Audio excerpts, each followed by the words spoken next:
Good morning, everyone, and welcome to the People Overview Committee. Before we start, I need to inform you that this meeting has been live streamed and recorded. Item 1 is apologies for absence. We only have Sean Lyons, Diocesan Board of Education. Does anybody have any disclosable pecuniary interest? No. Minutes of the meeting held on the 28th of September. Everybody happy with them? Yeah. Yeah, I was going to propose. No second. Yeah, all in favour? Thank you. Public question time. We have one public question, and I'd like to ask Kirsty Hurst-Knight to step up to answer, please.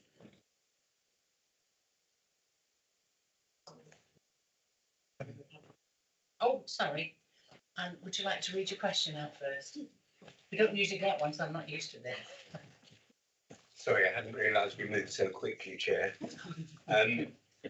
Good morning, ladies and gentlemen.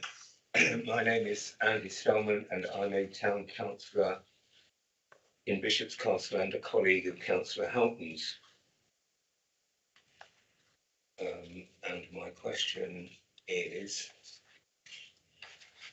the Crowther report contains 47 recommendations, but there are 3 compelling issues in the text that are not covered by any of the recommendations. They are inaction because of fear of being labelled as racist. Secondly, treating the victim as an offender or as contributing to their own victimhood by their behaviour.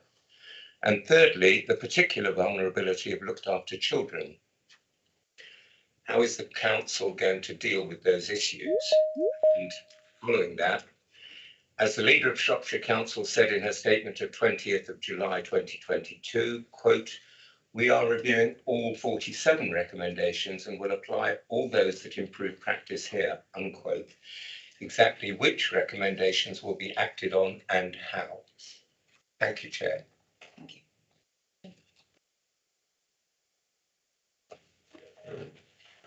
Good morning, everyone. I'm Councillor Kirsty Hurst-Knight. I'm portfolio holder for Children and Education, Shropshire Council. Thank you for your question.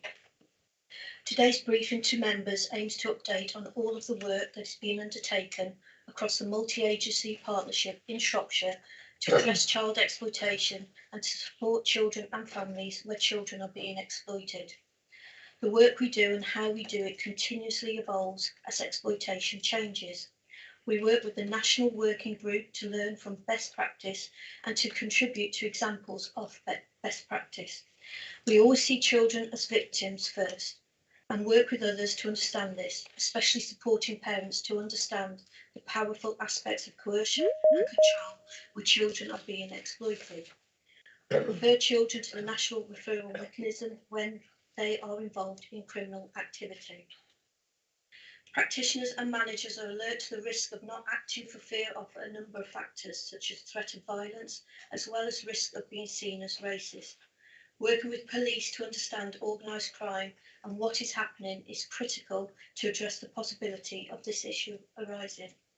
Shropshire has a number of looked after children placed within the county, as well as our own, and they are vulnerable to exploitation. We respond to every episode of them going missing, work with homes to raise awareness and support all children who are vulnerable. Working with education is key as being in school is a protective and positive factor. The response to the Crowther report sits with Shropshire Safeguarding Community Partnership and a formal response is being developed. Thank you.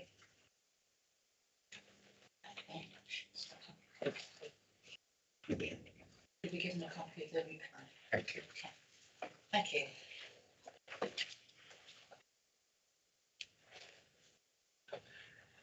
I'm now going to hand over to Sonia Miller. Oh, sorry, there's Sonia here. So time here to talk about what we're going to do. Thank you very much. Good morning, committee. It's good to see you all in the room and a strong partnership response. So a huge thank you to all of our partners for coming along to today's scrutiny committee.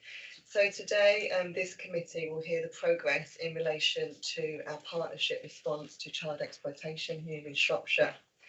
Since we last met in 2019.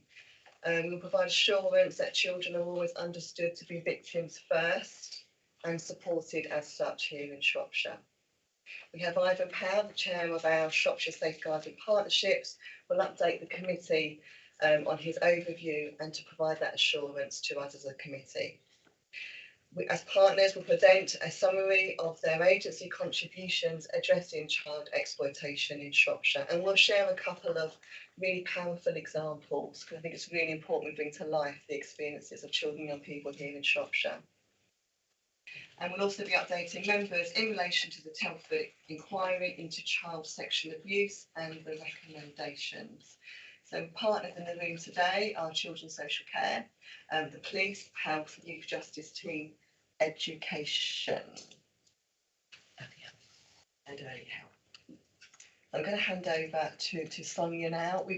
It's a long slide deck, colleagues, there's so much information, so we wanted to kind of use this 2-hour session to have a really informed conversation around child exploitation here in Shropshire, which will then feed into another session for January's committee. So over to Sonia, thank you. Thank you. Good morning, everybody. My name is Sonia Miller. I'm the Assistant Director for Children's Social Care. But more importantly for today, I chair the priority subgroup for exploitation for the Shropshire Safeguarding Community Partnership. So I'm very grateful that we have partners in the room today. Daniel, could you flick to the next slide, please? But I think what's really important is to get across the strength of the partnership here in Shropshire and the importance of partnership working when we're dealing with child exploitation. What we understand is that the landscape for child exploitation has moved on since the focus on child sexual exploitation. So obviously the Telford report was a very lengthy report based over a number of years, and its focus was very much child sexual exploitation. Of course, it's relevant to Shropshire. We're, a very close partner, aligned with Telford and Wrekin. Our children and young people go back and forth across the border.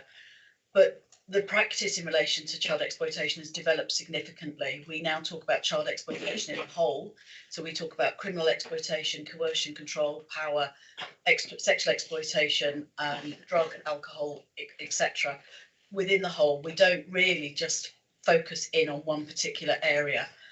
The reason for that is that what we've learnt over the years through practice is that exploitation happens to most children in all forms in one way or another. And our practice has developed in relation to that. So key partners are not just children's social care, police and health, as in hospitals and such like they are. We have to work very closely with education access, schools.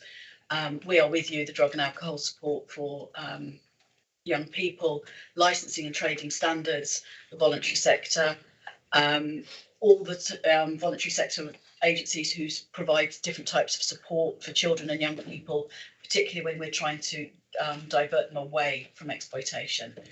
So what we'll try to do today is to give you that really broad overview of the complexity, but also the really positive work that's happening in Shropshire through the partnership in response to the risks that our children face.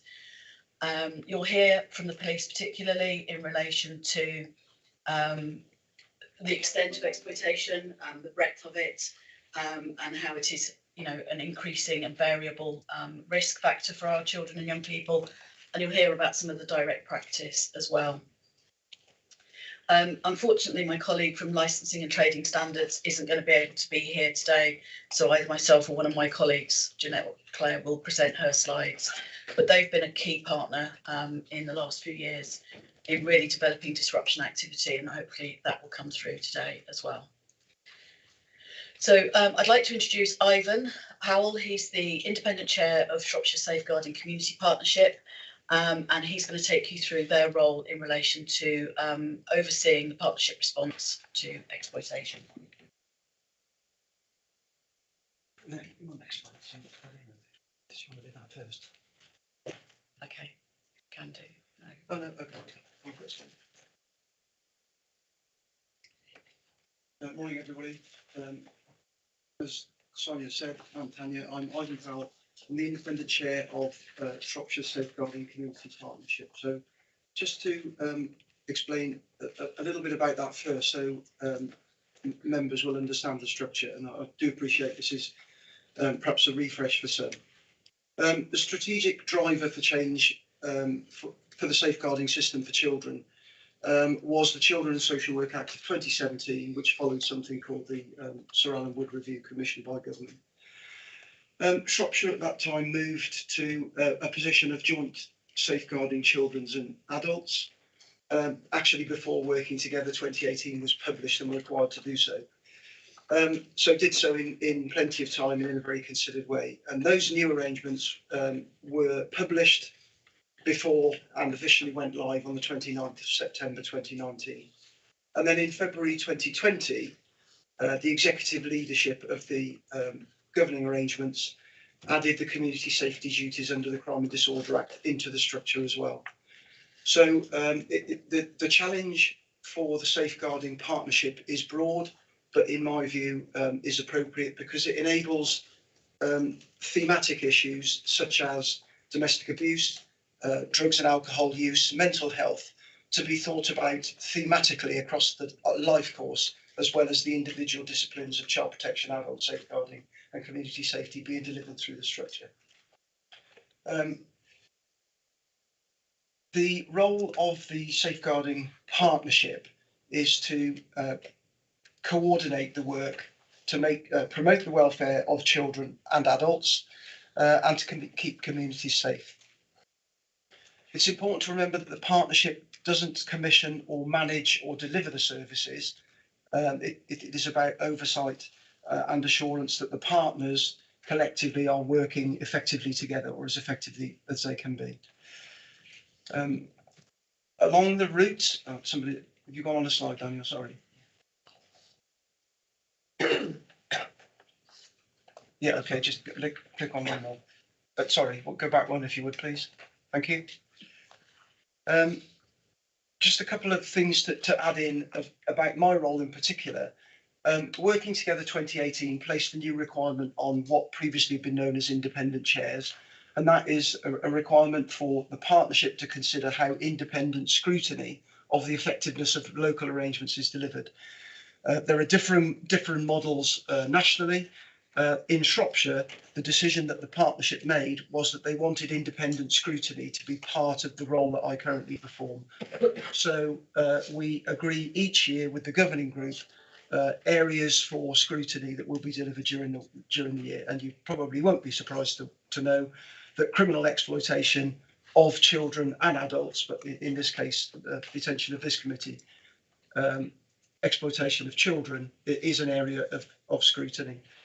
That's done in a variety of ways. But just a reminder that through things like the Joint Strategic Needs Assessment and police assessments into matters such as serious and organised crime, exploitation and violent crime, the partnership agreed a set of strategic priorities when we originally started this work.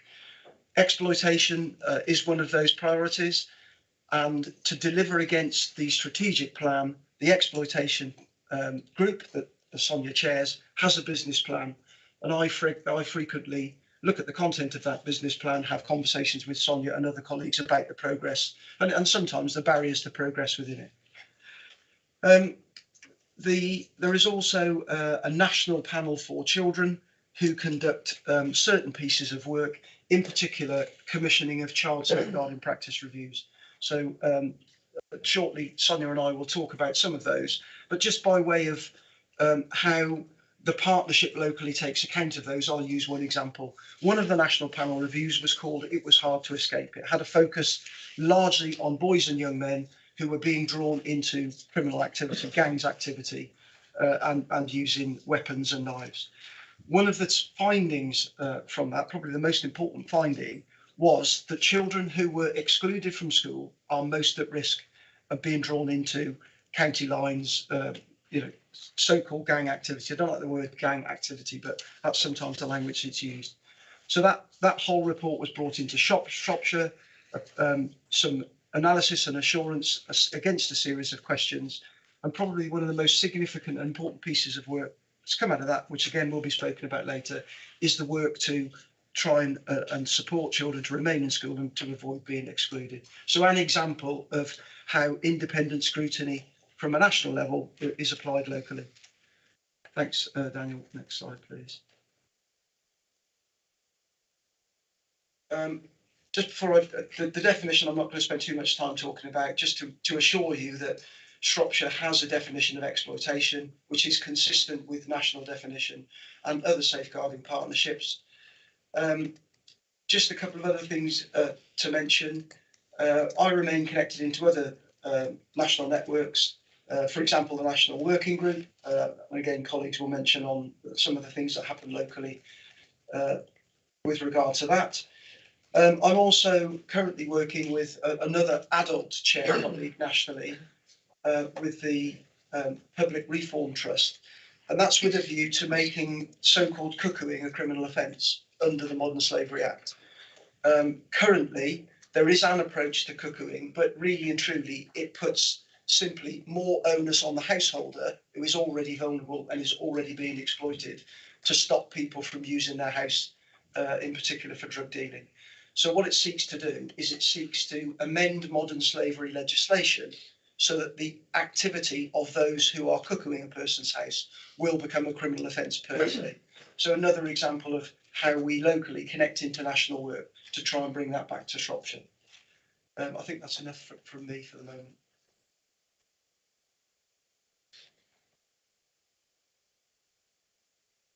Oh, it's me again, sorry, serious violence duty, yeah, okay. And again, so the serious violence duty, click on one if you would please. It's just a quick introduction.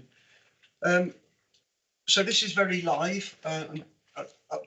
This slide set is actually going to Shropshire's Community Safety Governing Group tomorrow. So it's the slide set that they will be discussing tomorrow. So I've delivered it in this way to show you how the link between work's going on at a government level and what we're having to do locally to consider it. So in very simple terms, the government is in the process of introducing a serious violence duty. It was due to be enacted early next year. We think with the current change in government arrangements, there may be some delay, but it is coming and it's coming very soon. The emphasis behind the serious violence duty aligns completely with the aims of the Safeguarding Partnership, and it's designed to take a multi-agency approach to the causes and consequences of serious violence, with a specific view of driving in prevention and early intervention activities. Largely, the driver for this were too many incidents of boys and young men, mainly in inner cities, disproportionately affecting black boys and young men who were drawn into serious violence, and as a consequence, there were homicides involving the weapons, mainly in the bigger cities, in particularly in London. You'll recall that a couple of years ago. So that's been the significant driver behind it. Next slide, please. You will see, so locally, the Preventing Offending Group of the partnership considered within the proposed statutory guidance what the definition of serious violence should look like in Shropshire. Not surprisingly, West Mercia Police asked all of the partnerships across the West Mercia policing area if we could agree a single definition, which over a period of time has been worked on, and that has been agreed. So that is the definition. The reason I've highlighted the bits in yellow for you, those are the areas within the serious violence duty that in our view are most directly linked to the work of exploitation. So there is some broader work, but there is absolutely some synergy to the work of the Safeguarding Partnership and in particular the exploitation group. One of the discussions we will be having locally, if Shropshire was one of those areas that had benefited from government money for a violence reduction unit, which it wasn't, not surprisingly, again, it went to all of the bigger cities, it would have been an easier conversation in terms of where strategic governance sat. We don't have a violence reduction unit, so there are conversations to be had. It could sit with the Health and Wellbeing Board. It could sit with the local Criminal Justice Board. It can sit with the Community Safety Partnership. It can sit with local safeguarding arrangements. So that will be discussion tomorrow for that governing group to have a discussion about. click on, please. Daniel, thank you. Sorry, it's a bit difficult to read here, but just to give you an indication of the timeline. So by December of this year, areas will need to identify 5 senior responsible officers from the 5 sectors. So local authority, police, probation, health, and typically, I've forgotten the last of those areas. By March 2023, we will need to have locally a strategic needs assessment, which will help us understand the profile of serious violence against that West Mercia Police definition. That is in hand. It's a piece of work being led by the Police and Crime Commissioner analysts and the police analysts, but obviously partnerships, the partners are contributed to it. And ultimately, the areas, all areas, so in Shropshire, we will be expected to publish our strategy by December 2023. Thanks. Next slide, please. I don't think we need to spend too much time on this particular slide. This is for discussion tomorrow, but just to reinforce the fact that there need to be 5 senior responsible officers, and they will be at senior level in each of the organisations. Thanks. Next slide, please.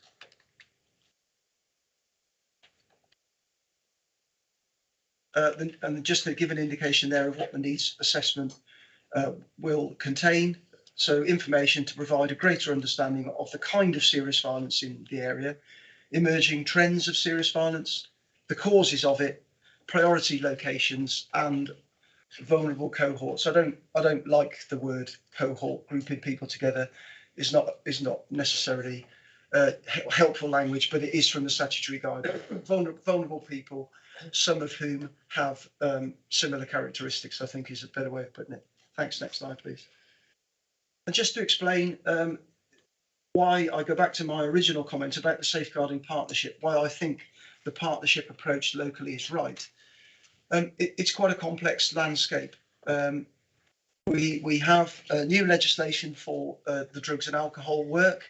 We have coming down the track the serious violence duty. We are already quite a long way down the road with regard to tackling exploitation, but sitting around the outside of that are organised crime, domestic abuse, antisocial behaviour, hate crime, mental health, transition work, poverty and deprivation and neglect. So it is a complex landscape that exploitation sits in, and it also overlaps with other important pieces of work. And I think that is one more slide. No, that's it. Thank you. Thank you, Ivan. We now have Mark Riley and David Jones from the police joining us at the table, and they'll take you through the police's contribution to the partnership work.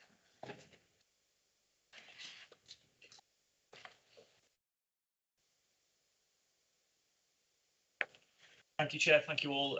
Just an introduction of who I am. I'm Mark Riley, that's on the screen there, and my colleague here is David Jones. So I'm the Chief Inspector here in West Mercia, currently based here in Shrewsbury, so I cover the whole of Shropshire. My dominant role is the Safe Neighbourhood team, so that is your sergeants, inspectors, PCs and CSOs that you see out and about, and those uniformed officers, they are mine predominantly. And Safe Neighbourhood teams plays an important role within the exploitation arena that we'll present to you today. So that's my predominant role. So I'm acting on behalf of John Weaver. John Weaver is the DCI, the Detective Chief Inspector, who's at another meeting, unfortunately. So I've stepped in for John this morning. And we've got David Jones. David Jones is the Detective Inspector, and he is in charge of our proactive team within the CID arena. Within the proactive team is the County Lines team, the LOC team, which is your local organised crime team, where David, through his disruption officers, will tackle exploitation on our particular area. So any questions that you want to pose to ourselves, and David, more than happy to take those questions. So next slide, please. So just to give you an overview on that next slide, a lot of people will say they know what county lines is, but do they actually know what county lines and what criminal exploitation is? So it's just a little bit of an overview of what we got. So the criminal exploitation occurs when an individual or a group takes advantage of a person under the age of 18 to make coerce, manipulate or deceive a child or young person of that age into activity. And you can see on the slide there, that includes the exchange for something the victim needs or wants. What was it on? This one? Yeah. Can you all hear me now? Yeah. Perfect. I thought the red was off. It's more for the online side. Perfect. So, so it's an exchange for something. So what we see is a victim will be coerced, manipulated into something that they want for an act of drug dealing or elsewhere for that manipulation. So they will have things like gifts, presents, new trainers, the current football boots that they may have. So it's the exchange for something that the victim needs or wants, or for a financial advantage where they'll have money to go and purchase things like kebabs or pizzas or alcohol or others that they feel that they need. And it also can be done through the violence as well. So it could be a case of that a young person has been given some drugs, they've been given some money for those drugs, and then that violence is that they are robbed of those drugs and they are now in that debt to that gang. So these can appear consensual. So you may have a young person that will say, yes, I'm more than happy to take those drugs for you. I will go and sell them as long as I can have those needs and wants of that money. Just because it's consensual doesn't mean they're not a victim of that exploitation. That's where we've alluded to with Ivan and others within the talk today. That's where we need to go down. They are victims of exploitation. We need to know that. So next slide, please.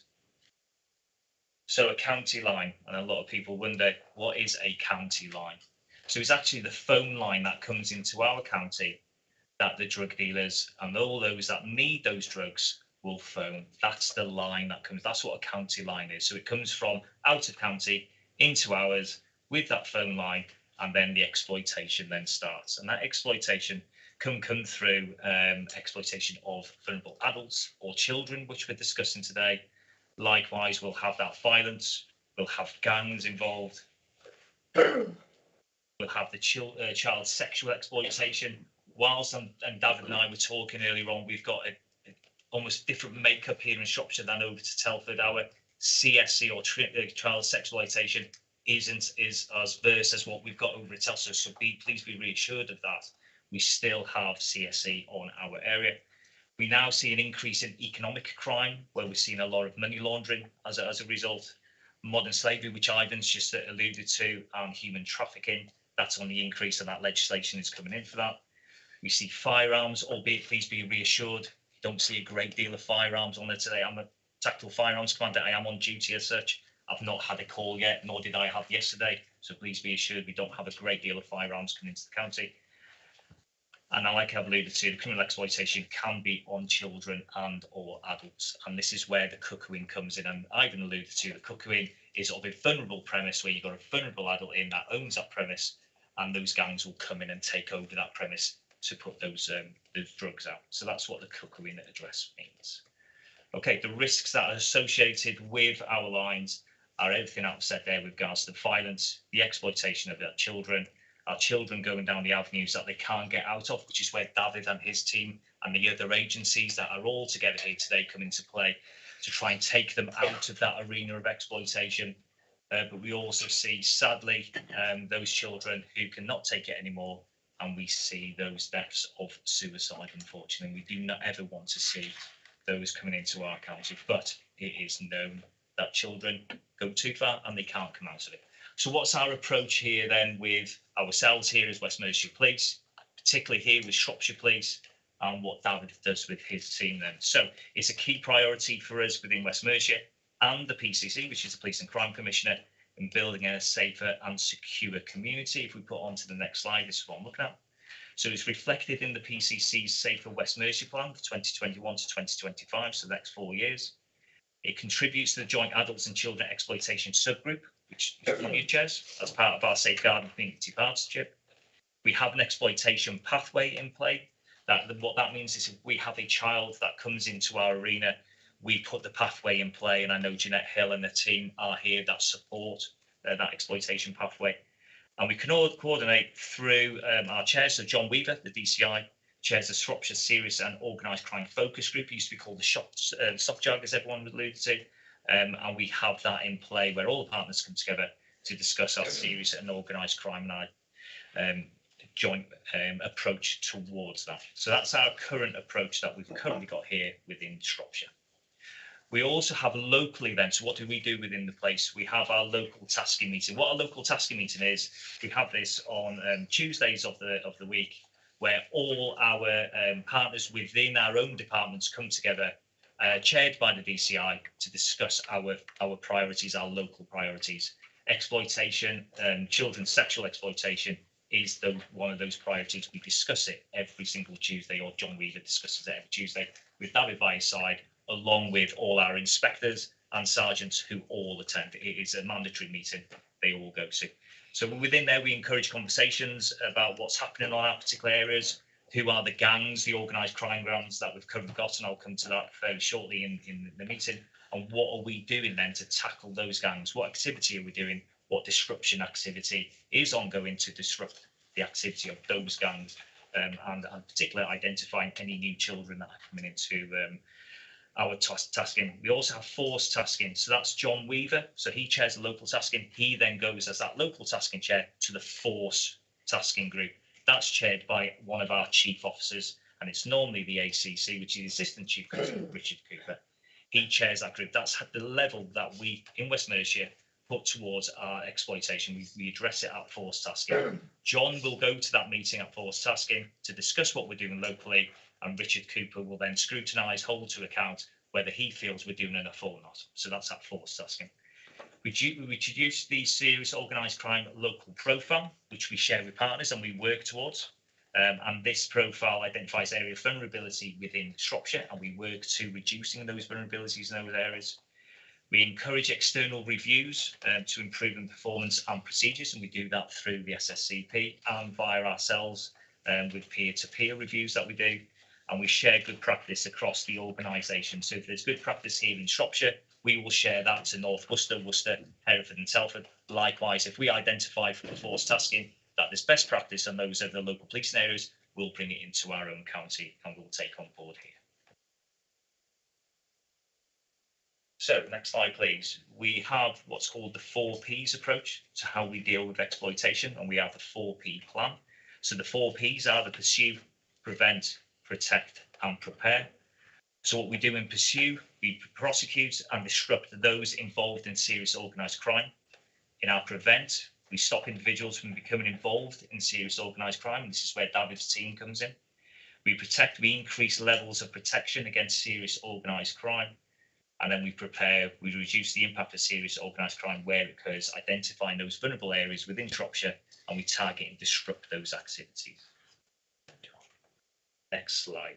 Hold on 2 seconds. Let's just look at the slide's not there. That's the slide that Mark's just addressed. Yeah, and the next one again. So we're on to the structure then. Okay, so what does it look like here? So reassurances, what does it look like within Shropshire Police of what we have in play then? So we have 2 dedicated teams working closely together to safeguard children and young people and carry out disruption activity against perpetrators. And those areas are our local organised crime team. It's called the LOCK team, which focus on county lines investigations with a particular focus on those that exploit children and other vulnerable people. This is a team of a sergeant and a number of officers who dedicate themselves every day to county lines.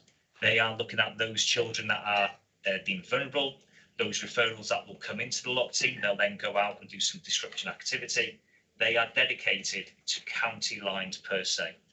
They have and do not take on any other CID roles or work. They are purely for county lines altogether. They are ring fenced. We also have the criminal exploitation team, so it's separate, who monitor and coordinate our response to criminal exploitation across our policing area. So it's just Shropshire alone. So they don't look at things like Telford or Hereford. It's purely Shropshire. And they have expanded over the last 2 years and are working on a new remit taking into account best practice. So when we say they've expanded, we've increased the number of officers within that particular team to identify criminal exploitation. We can't do it on our own. We used to only have a couple in there. We've now expanded that to over 5. And that has a dedicated sergeant in there as well, and the dedicated inspector, which is David Jones. We've implemented a new neighbourhood disruption officers. So what neighbourhood disruption officers are those officers that will go out either in uniform or plain clothes and will disrupt the activities around our Cuckooing addresses. So we'll identify, in particular, and we'll use an example of Halskett. We'll have a couple of Cuckooing addresses in Halskett. Those disruption officers will be plain clothes or uniform and will look at the activity going to and from the Cuckooing address, and then go and carry out our stop searches, our disruption techniques to stop those drugs coming to and from, and then to bring down the vulnerability of the person who's living that their address.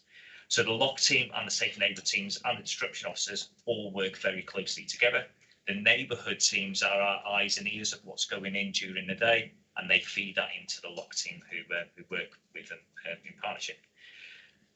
We utilise resources from Merseyside and West Mid. So why Merseyside in particular? Merseyside bring and have done from that particular area a number of organised crime groups into our areas. Unfortunately, we've seen them up in Oswestry a number of years ago, where we had a number of operations, a fair number of organised crime groups up there, and they absolutely run wild all over Oswestry, exploiting our children.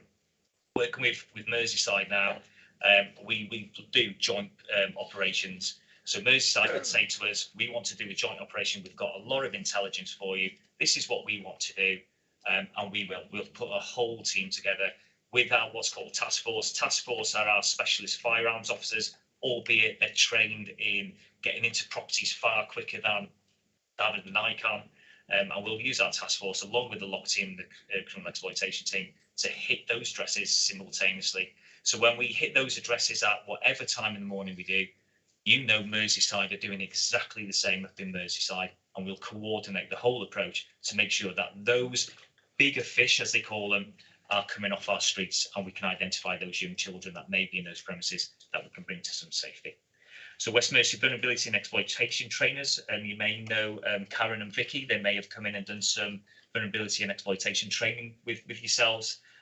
We still have them on board. They are a force asset, but we can bid for them to come into Shropshire, which we are doing over the next few months, just to give that training, a bit more training again around our vulnerabilities, around exploitation. What does it look like? What does it look like for our taxis? What does it look like for our cafes, our pubs, our clubs? All that training goes into our county so they can recognise when someone is being exploited or someone is vulnerable. And we have 2 early intervention and prevention officers. They sit with me on my team. They're in post, and they work with partner agencies, in particular with early help and children's services, providing support to children, victims and families affected by criminal exploitation. So what Deb and Jen do, so I've got Debbie and Jen, who are our intervention prevention officers. They will have referrals come into them, and they will then go out to those families and look at how we can stop them going down the line of criminal exploitation and vulnerability. They are that early intervention, so to stop them going down that pathway. So we have them on board. They've gone through a whole lot of training with Fran Doyle and the early help team, which we're so grateful for, and they are now embedded on my team that can look at those vulnerabilities. So next slide, and what's the current picture then that you've got in Shropshire then? So children and young persons on the criminal exploitation tracker, you've got 377, and that's between August 21, so August last year, to September this year. And this has risen from about 150 in 2019. So you've got 377 currently on that tracker. Of the 377, 176 are female and 201 are male. Shrewsbury and North Shropshire have been the locations for our CE hotspots over the past 12 months, and that's due to the Merseyside gangs exploiting the north of our county, unfortunately. When you look at the likes of Oswestry, Whitchurch, it's just easy networks for them to come into. It's easy to come in and go out and exploit elsewhere. So that's where ours are. With Shrewsbury, it's the West Midlands area, so coming in from Birmingham and Wolverhampton, and we'll exploit the likes of Halscott, Sundorne, for them due to the fact that they've got easy networks to get in and out on the A5, the A53, 49, etc. Those that are considered high risk have been predominantly males between the age of 15 and 17. And as Ivan alluded to earlier on, these are our young people who are at that point of education, don't know whether the pathways, what they want to do with themselves, and then come out with the education pathway, and then they're prone to that exploitation, unfortunately. County lines that's featured on our local profile relating to drug dealing is the most prevalent. So when we look at our stop search data, so I'm the stop search lead for Shropshire, I have it scrutinised every first Monday of the month by our independent advisory group, and drugs and the Stop Search Misuse of Drugs Act Section 23 is our most prevalent stop search, And that's because our disruption officers are out there every single day, stopping individuals going to cuckoo addresses. It's going to be that because it's our local profile. It's our biggest need and vulnerability within our particular area. So Shropshire has seen a reduction in the number of local children being exploited by our county line gangs. However, we do see an increase in those coming into our county.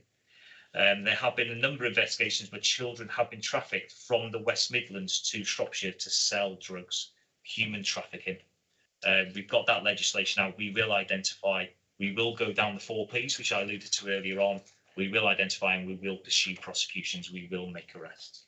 In one particular example, a 16-year-old child was identified at a cuckooed premises. By working with our regional organised crime unit, the perpetrator has been identified, charged, and has been remanded in custody. We will work with our regional and serious organised crime groups when we have that information to go in, disrupt, arrest, and keep them locked away. That's our current picture at the minute. So county lines, then we've got 10 identified county lines currently. Investigations in Shropshire, and they originate from Merseyside, Bristol, would you believe, and the West Mids. When we say 10, if we go back, say, 12, 18 months ago, we did have 21. So with regards to the increase that we've put into exploitation, our priority as a partnership area around exploitation, we've gone from 21 down to 10. That 21 was significant when we had that exploitation up in Oswestry. That was key for us. We did a lot of work with partner agencies to disrupt that. We worked alongside Merseyside, and we've now got that down to 10. 10 is still far too much. We don't want any at all, but we are still working highly towards getting those numbers down. So the latest intelligence picture identifies that the locations as vulnerable are still Oswestry, because it's still one at Merseyside target, and Shrewsbury in particular to around the Halscott, Sundorne area. So there's been a significant reduction in count lines operating in Shropshire over the last 12 months, which I've alluded to. 117 people arrested between March last year and March this year in relation to investigations managed by our lock team, which is David's team. So 117 arrests. And those arrests will come from those that are exploiting, those that are stop searched and found in possession of drugs or other weapons, or those that have targeted vulnerable premises, and human trafficking, which we alluded to. We had one that's remanded in custody. So the next slide, please, just brings that into play with regards to numbers and figures that we currently have. So 10 lines, that they come from Merseyside, Bristol, and the West Midlands. It is decreasing in view of our organised crime groups that are in, certainly decreasing. It fluctuates between 8 and 10. When you get rid of one, another one comes in. We try and manage that. You're constantly up and down, so 10 is the average at the minute. Number of arrests made since April last year and March this year. You can see on there with regards to cuckooing arrests, we've got 11 adults, 7 children. And investigations into the organised crime groups, currently we've got 1 that we've got currently ongoing to that. When we say arrests of those children, the questions will be, I thought you were treating them as victims. We are. There's times where we may need to make an arrest to safeguard them, because if we don't, they may be targeted by the organised crime group that they've got away with. They haven't. We've got to do that. But what we will do is put in a national referral model mechanism in, the NRM it's called, to make sure that that victim is safeguarded as necessary. You can see the numbers are, I'm not going to allude to those numbers. They're quite stark in view of what we have. I wish they were all 0. But unfortunately, that's the predator nature of our gangs, unfortunately, that come into our county. But we are doing our absolute best to bring them down. So next slide, please. That is me done. That's just an overview of where we are. Does anybody want to ask any questions of yourself, Chair, or David, in view of what was actually in that? Do that, yeah? Good questions. Yeah. Perfect. Chair, thank you. Safely behind. No, she's just talking. No, that's true. It's all right. Thank you, Chair. Chair, there is one. As councillors, people will share information with us, won't they? Because you're that one step removed. Well, they'll see us and just give us information. So, sorry. Who would be the right people for us to give the information to? That would either come through ourselves, So you've got your safe neighbour teams that you've got on your particular areas. Absolutely speak to your PC sergeants, inspectors. But with us as a command team here in Shropshire, feed it into us. You've got Stu Bill as a superintendent, feed it into myself because I'm here as the chief inspector. John Weave, if you need to have his email, I'm more than happy to share that. David and his team, feed it in, because that information that you have to us could be that little bit of the jigsaw that we could put all together and go, actually, that now identifies that particular line. Just on that, boss, significantly, we've got an intelligence officer that's aligned to the county lines team specifically, and an analyst. So there's a quick turnaround of the information we receive.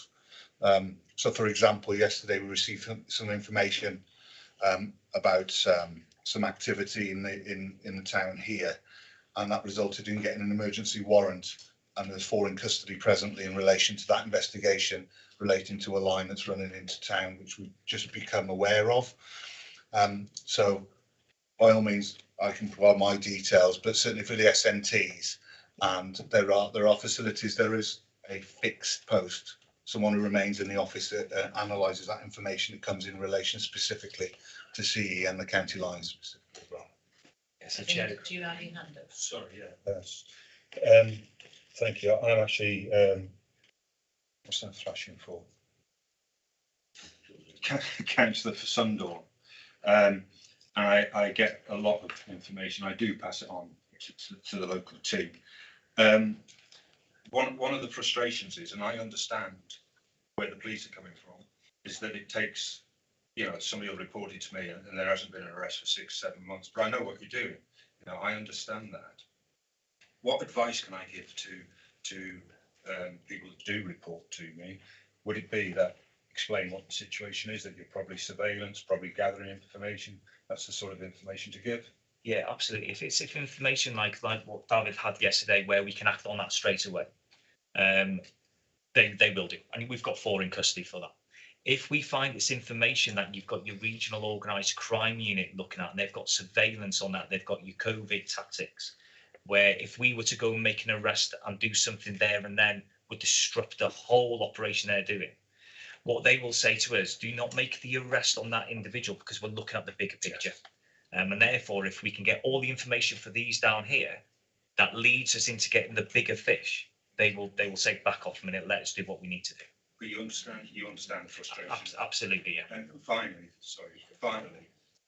with your concentration on county lines, which is quite right, is there a lack of investigation into individuals, that maybe they're dealing from their home or, as an individual?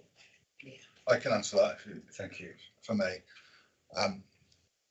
Chief Inspector alluded to the weekly tasking on a Tuesday, which is chaired, myself and the DCI. And one of the things on there, the slides that relate specifically to the supply of drugs and CE and the county lines, it isn't unique to that. So we are aware that there is other drug activity relates to adults, not children, not aligned to a county line from outside of Shropshire, and not aligned with that sort of degree of organisation. So those names do feature, and that isn't just unique to Shrewsbury. I'd say if we have someone that's coming to know through yourselves as councillors or elsewhere, there is still an activity happening, but that will probably go to Sergeant Doherty and his team, which comes under my department as well, the proactive team. So their specific focus won't be on burglary and another inquisitive crime, but they will fill in that void. Okay. Where it isn't specifically county lines or child exploitation, but it is the dealing of Class A and Class B. Thank you. Just to say thank you for the work you do in Sundorn. We know there's been some successes there. There have been, and what I'd say in relation to your first question, which I think is important, as the Chief Inspector said, it might be that there's something wider and more significant running at the time, but equally, and I don't want to sound as though I'm being sort of cynical about this, but once you remove one individual, we don't always advertise the fact that someone's been arrested. You don't always get the result in court. Since sometimes we could perhaps be better at reporting the successes we have locally in some of the boroughs. But there's often someone else that will come in sometimes and fill that void, particularly in the non-county lines dealing, which is just the sort of generic one. Thank you very much. Thank you, Chair. 2 questions. I'm sure, well, I'm a councillor for Bishop's Castle. I'm sure we're not immune in rural areas. So how extensive are county lines in those rural areas of Shropshire? And my second question is a bit more generic around cuckooing. And I don't want to assume that all cuckooing occurs in rented properties, but how do you work with housing associations and landlords to tackle that? What you find with county lines, so we've got 10 county lines that are in. Do they go to the more rural areas? Not always. Yes. You always find that they go to the town because you're going to get more activity, more pushing of those drugs out. So when you look at the likes of, say, Bishop's Castle, it's unlikely that you'll have within those small rural areas an organised crime group that's gone and cuckooed an address that's pushing those drugs out. Not saying it doesn't happen, but you find more within your town areas like Oswestry, Shrewsbury, Ludlow, Craven Arms, for example. So Bishop's Castle, you may do. What we find within Bishop's Castle, because it's so insular, so it's not a small area, but we will know where they are. We can disrupt them far more easier in say Bishop's Castle than we could do in Sundal and Harlescott, because they'll just do the constant turnaround of that. With cooked premises and rented properties and housing association, we have a great working relationship with Laura Fisher from housing. She is a key link for us, and if we or have information from yourselves or from Laura or from any other activities that come in through intelligence that we have to disrupt an activity at a particular housing association, Laura Fisher is our key, and we work so closely with Laura around that. So our working relationship with housing is superb, really is good. Thank you very much. What's on, just on the cuckooing, sorry, as well.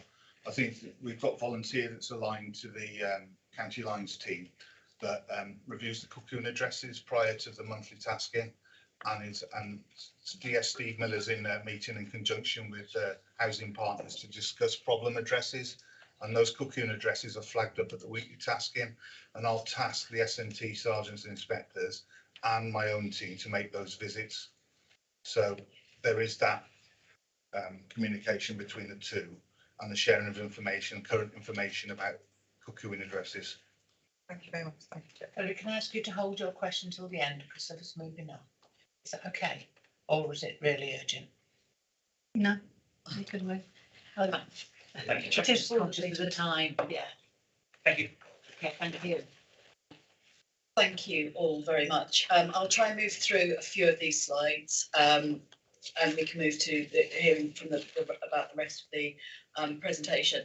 I think it's just important to make at this point an observation that we've talked about exploitation changes. Our practice has to change and grow and develop, and as a partnership, that happens through lots of different means, really, and it's informed by different means.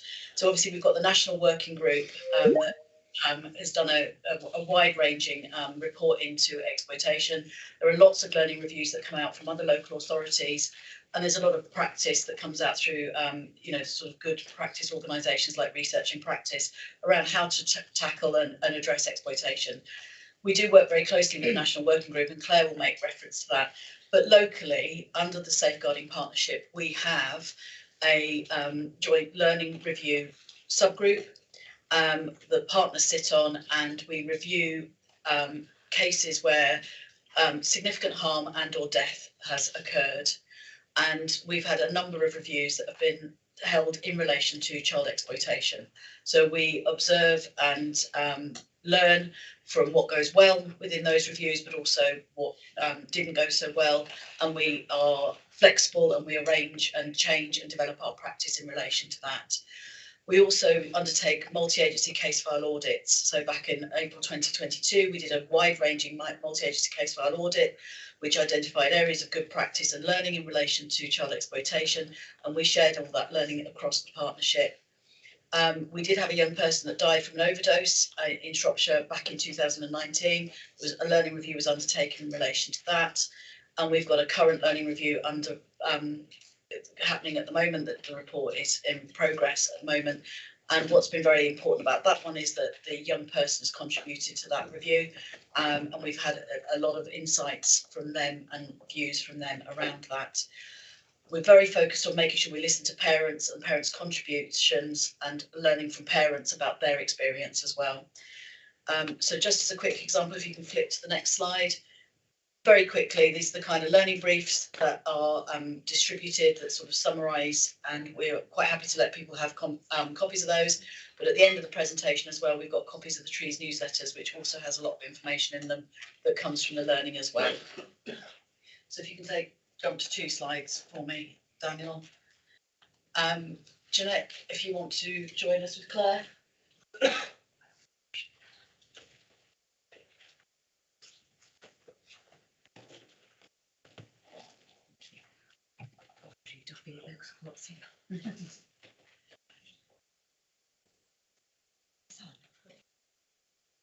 The red light.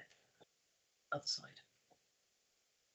Okay, good afternoon, everybody. I'm Jeanette Hill. I'm the Service Manager for Compass Assessment Teams, Trees, which is our exploitation team.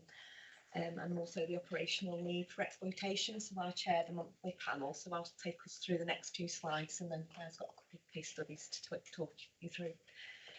So in terms of our pathway operational approach and progress, our current pathway, I think, has already been referred to by Ivan, was actually revised in December 2021, so it is still very new in terms of those new developments.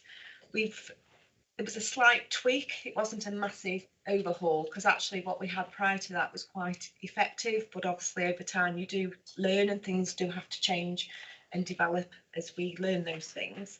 But we've kept it fairly simple because it's practitioners have to understand how to navigate that system. So we've deliberately kept it simple. So basically a concern is identified by somebody working with the child. It could be a school nurse, it could be the GP, it could be a teacher, it could be anybody. But they identify that concern. So that really should be that trigger for them sitting down with that young person and their parent, which is really important, to complete the risk assessment, which then helps to identify any areas of vulnerability. What we ask the practitioner is to send that risk assessment into Compass, regardless of the level of risk they feel the child's at. So the previous pathway, we'd only asked for medium and high risk assessments to be sent to us, but actually that was one of the things that we learned really well about, really, is in order to have that full understanding of what's going on in Shropshire, we need all the risk assessments, regardless of whether it's low, medium or high. So that's what happens. So it comes in, Claire triages that alongside our partner agencies. We have a multi-agency triage held twice a week, so every Wednesday and Friday. So what happens, they all look at the risk assessment, and then each agency will also interrogate their own systems. So they all bring a piece of the jigsaw to the table, so to speak. And it's the professional judgment of those professionals around the table that determine whether or not we feel that the young person is vulnerable, whether they are being targeted or groomed for the purpose of exploitation, or are they actually being exploited. So if they're vulnerable, we take no further action as a multi-agency, but we would ask the referrer to carry on supporting that young person to ensure really that those levels of risk don't escalate. If they're identified as targeted or groomed, so that would equate to medium risk, this can either be led by targeted early help or children's social care. So depending on who the child has that relationship with, really. So if they've already got a very good established relationship with an early help worker, we don't want to disrupt that relationship, because we know one of the best ways of engaging young people is through that trusted adult. So they can continue to support under the targeted early help umbrella. But for some children who may not have a lead professional, or they may not necessarily have an established relationship, those will come through for a social worker to complete their assessment. And then the next young person there is the high risk, the children that are being exploited. So where we identify that, we have a multi-agency strategy meeting, which is held under our child protection procedures. and that's led by children's social care and will often lead into a Section 47 investigation. And we discuss those young people further at the monthly panel.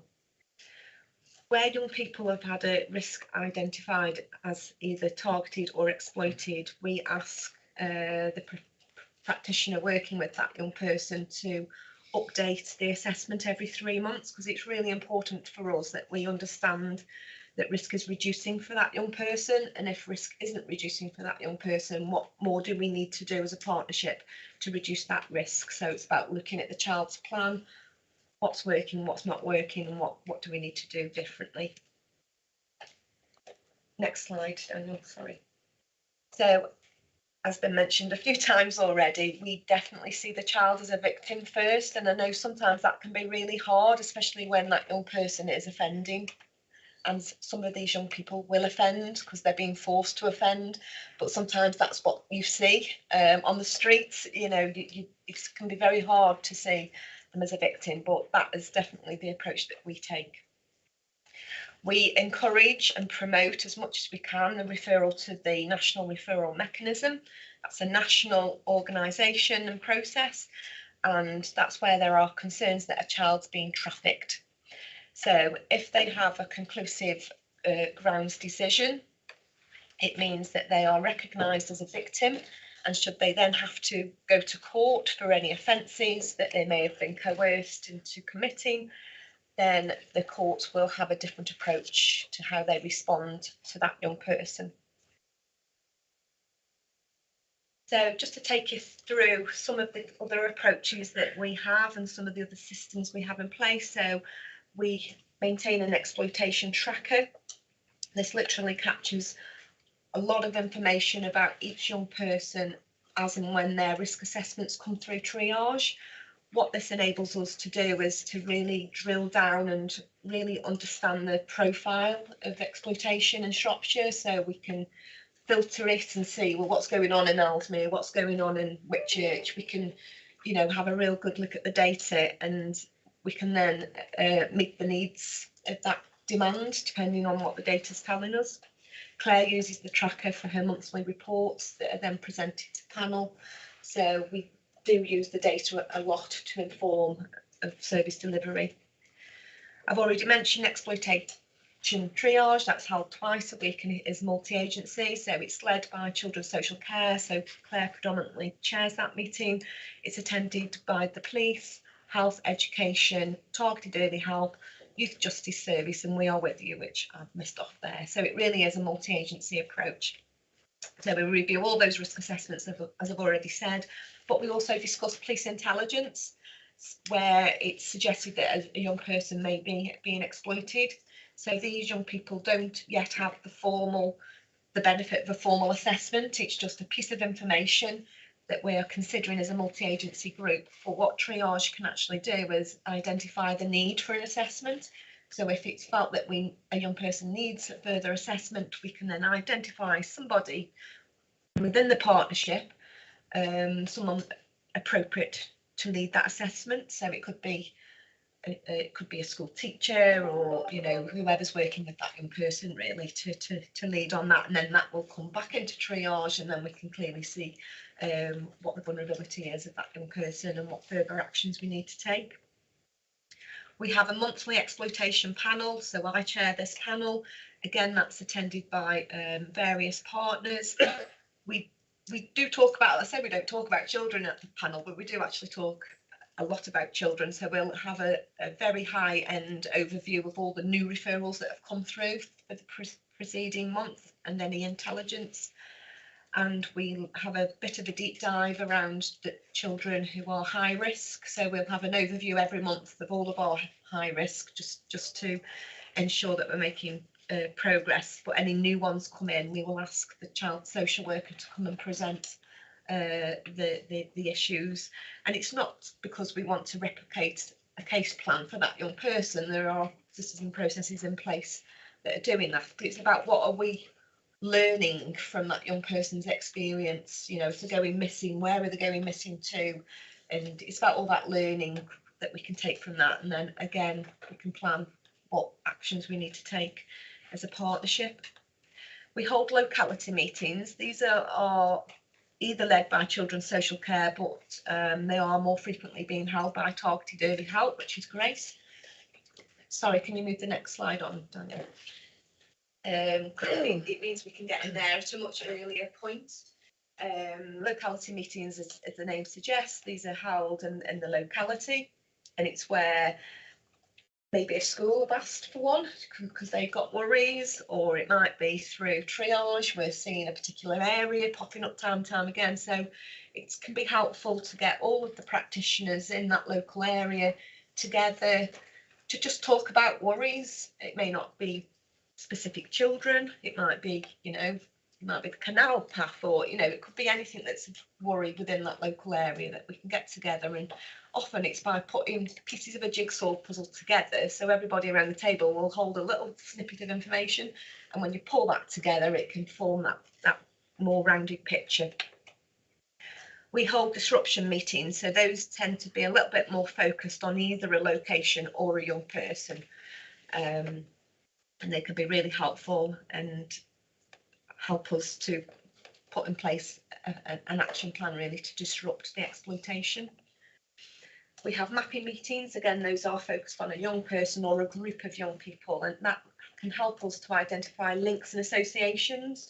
So it can help us to identify other young people that may potentially be at risk, or it can actually help us to identify possible perpetrators. So those can be quite helpful meetings. We have complex strategy meetings, so these are held under the child protection procedures, and these are where there are concerns of organised abuse that are affecting more than one person. So a gang, it's an association. More recently, we've introduced an exiting gangs protocol. So this is focused on the safeguarding of a young person when they are expressing that they want to leave their gang, because we know at that point risk can increase for that young person and their family, especially where a young person may have a debt bond. It might be that debt bond passes to another young person in that community. So these are all the factors that we need to consider as a partnership. We work, so as Mark suggested, they work closely with housing. We do too, because often we may need to think about the whole family and whether actually it would be safe for them to remain in their home.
Oh, no, maybe it's the plan.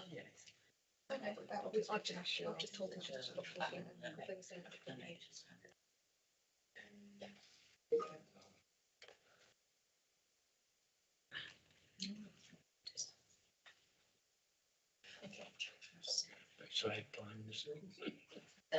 got my tea. Switch it off. Switch it on again.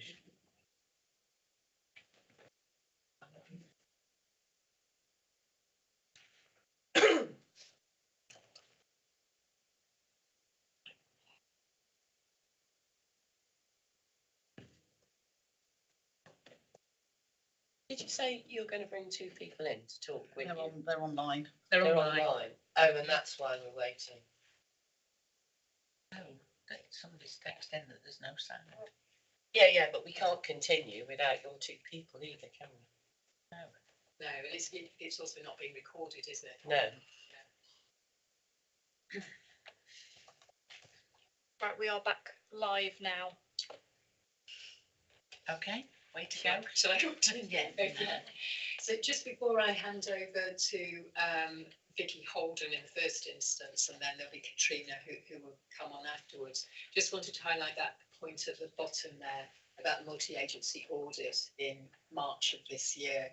And this highlighted the critical role of general practitioners and resulted in notification letters being sent out to the children's GP leads as standard practice when they are risk assessed at being at risk. So just wanted to highlight that.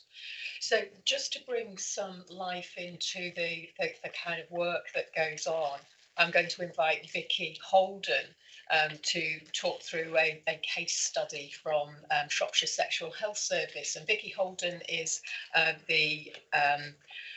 who leads on sexual health services in Midlands Partnership Foundation Trust. So Vicky, I can see you there. I will be quiet now and hand over to you. Good morning, everybody. I was panicking there because I lost the sound and I thought, oh goodness, it must be me soon. It's nice to meet you all.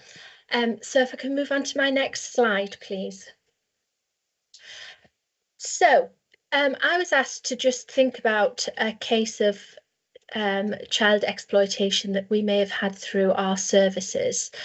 And it's one of those issues that in sexual health we look at on a regular basis and we review because we are very, very keen not to miss any young people that come through our doors. So this young person presented to our services in Shrewsbury, and in line with our best practice, she was flagged as a high risk due to her age and the fact that she was looked after as well. We saw this young person between February 2022 and June 2022, and it was a mixed care of multiple face-to-face and telephone consultations with this young person. In sexual health, we are not caseload holders, so every contact that we have with a young person counts, and we have to make sure that we build reputation with that young person, we build trust. we have to make sure that that young person feels that our services are accessible, that they feel that our services are non-judgmental, and that they are able to come back to us. Because if we don't do that and we lose that young person, they're lost to us, and that's the end of it. There is no way around it for us.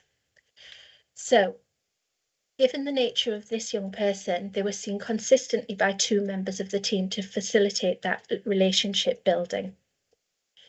They were, one of the members of the team was our link nurse for the safeguarding support within the services, which was really good.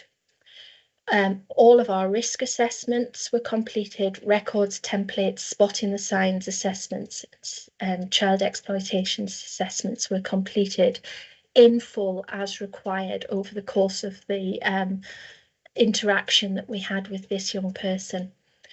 We have a substantial risk assessment for generic safeguarding concerns, which we complete with every under 18-year-old who comes in through our doors at every consultation. We don't necessarily go right through that risk assessment, but we will at least say, I spoke to you on the phone yesterday. How are you today? Has anything changed from what we discussed yesterday? And we will ensure that that is documented. So the outcome for this young person was engagement with us. She had complete care. We had good multi-agency communication, which I'll come on to in a moment. Successful treatment for her health needs. And we established relationships with this young person so that she is able to come back to us should she need us again in the future. So if I could have my next slide, please. So how did we do this? We had consistency with our staff, as I just mentioned there. We have a non-judgmental and a fully transparent and honest interaction with our young people. We will always refer or contact Compass or social services or the police or whoever we need to contact if we are concerned at all, but we will always try to get that young person to engage with us with that in the first instance. Individualised care for the young person, so she didn't feel that she was just another person in the crowd. She felt that she was important to us, which she was, and she felt that we understood her needs. Comprehensive record keeping, obviously. Persistence in supporting that care. So if she didn't come to us for a face-to-face appointment, for example, we would ring her and ask why. We would rearrange, make it more accessible, make it much easier for her. And that effective communication, not only internally with our own MPFT safeguarding team, with our wider sexual health teams and our doctors, but also externally. So who did we collaborate with? We collaborated with the social worker, contacted at each contact to update. We had multi-agency working with the police in this instance, because although this, thank you. Although this young person, to our knowledge, never went missing, we were very aware of the fact that she popped across borders and she was not consistently within one area or within one county at any given time, which was a real concern for us. And obviously, it was incumbent upon us to share that information, as we've just heard from our police colleagues. Really important to share that information. Due to the fact that this young lady was a looked after child, care workers were involved, and there was consent at each contact to speak to the care workers and ensure that they were engaged and they understood. And like I said, we engaged fully with our own MPFT safeguarding team, who we contact for advice and expertise. If this young person had ever or does ever go to court in the future for any reason, we would always get that expertise and that advice from our safeguarding team in the first instance to write reports, to ensure that we've got all of the information that we need, and to make sure that we present that correctly. so that it's help and support and not a hindrance. Because it's, as sexual health services, it's really important for us to meet the needs of the patient, but it's also very important for us to meet the needs of the service user holistically in whatever way they need that. And we need to ensure that we make sure that we do that as a whole, and it's holistic care. So not see them as someone with a sexually transmitted infection, but see them as a young person that requires support and help. So I think in this instance, we flagged that this young person may be at risk of child exploitation. We were understanding of how we'd come to that due to our own risk assessments, and we collaborated really well with all of the various professionals, the people in the room that make up the partnership that is so important going forward. I think what we could potentially internally also, just to say, we have good appraisal systems, good supervision systems, good training systems. We ensure that we do audit on all of our safeguarding, and have indeed just completed an audit, which we're waiting for the outcome of, around child exploitation in particular, which came out of off the back of the Telford report. But I think potentially going forward, we as sexual health, and possibly health in general, need to have a much stronger voice at the partnership table. We need to be much more engaged with yourselves at the partnership table, and I really look forward to doing that, and I see that this as an opportunity to start that. So I hope that's been a little bit of an insight into how we work within sexual health. Has anyone got any questions for me? Yes, sorry. Yes, I have. You know, this is essentially a young people scrutiny, and my personal crusade is to help the young people with, especially those who have mental health issues. I note certain things. The one is, you said that this young person came to you obviously via A&E. However, No. Shropshire Council and the police invest in dedicated specialist staff, the drug and alcohol workers. And I think that health should be involved in that partnership and should supply somebody who's got the expertise in psychology and trauma training to actually work with them. So what I'd be looking to do, or for you to commit to, especially given what you just said at the end, was that you would actually fund that post to work with Shropshire Council and the police, because I think everyone here would agree that children who are subject to exploitation of any kind will have the need for some mental health support. So if you'd like to, you're on the ICS, yeah? Yeah. Yeah. So Alison, question. So yes. So are you prepared to do that? Well, I can't make that decision on my own, can I? Because there are some real challenges around funding right now, and money in the ICS, and there's a real process to go through. But what I can promise is that this will go back into the conversations within the Children's and Young People's Commissioning part, the transformation work that we're doing. Well, I'm saying I am not directly involved, but others are doing. It's absolutely critical that we have the right team in place that is going to be funded by health and all partners actually that are going to be able to support young people at the point of need in the way that you've described. Yeah, so what you're saying is you'll think about it because it's a funding issue, but actually this whole thing is so important. It absolutely is, and it's not just a funding issue, it is how services are commissioned, and it is that's something that is the legacy of the CCG, which is being currently reviewed with Midlands Partnership Foundation Trust and the local authority around what that service model should look like. So have I got your personal commitment that you will try and ensure that a member of your staff actually works with the police and Shropshire Council, because it's critical? we're already part of that partnership. Vicky made a really valid point about making sure we've got the right people in, having the right conversations in the right forums. So that's something I'm also looking at the moment. Yeah, but that young person only got help when they went to A&E. So, you know, if we can stop some of that. A&E. Sorry, Sorry, Vicky. this person never came to us through A&E. This person came to us of their own fruition. How did they do that? How did they appear to you? We have open access clinics. Anyone who wants to see a sexual health expert can come through us at any given point.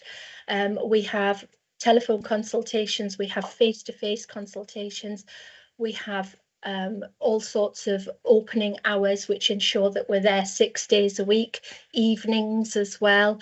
And this young person just literally turned up on the doorstep. Something that we never ever do is we will look at an individual who turns up at our reception desk, and we will say, what are your risk factors? We will take a very quick history, and if someone is under 18 years old, they are never turned away. We will So that applies to young people with mental health issues as well, does it? Anyone that turns up at our doorsteps, yeah. Anyone at all that's under 18 years old, we will never turn them away, and we will also always try to see what we can do. That's what I was saying about holistic care.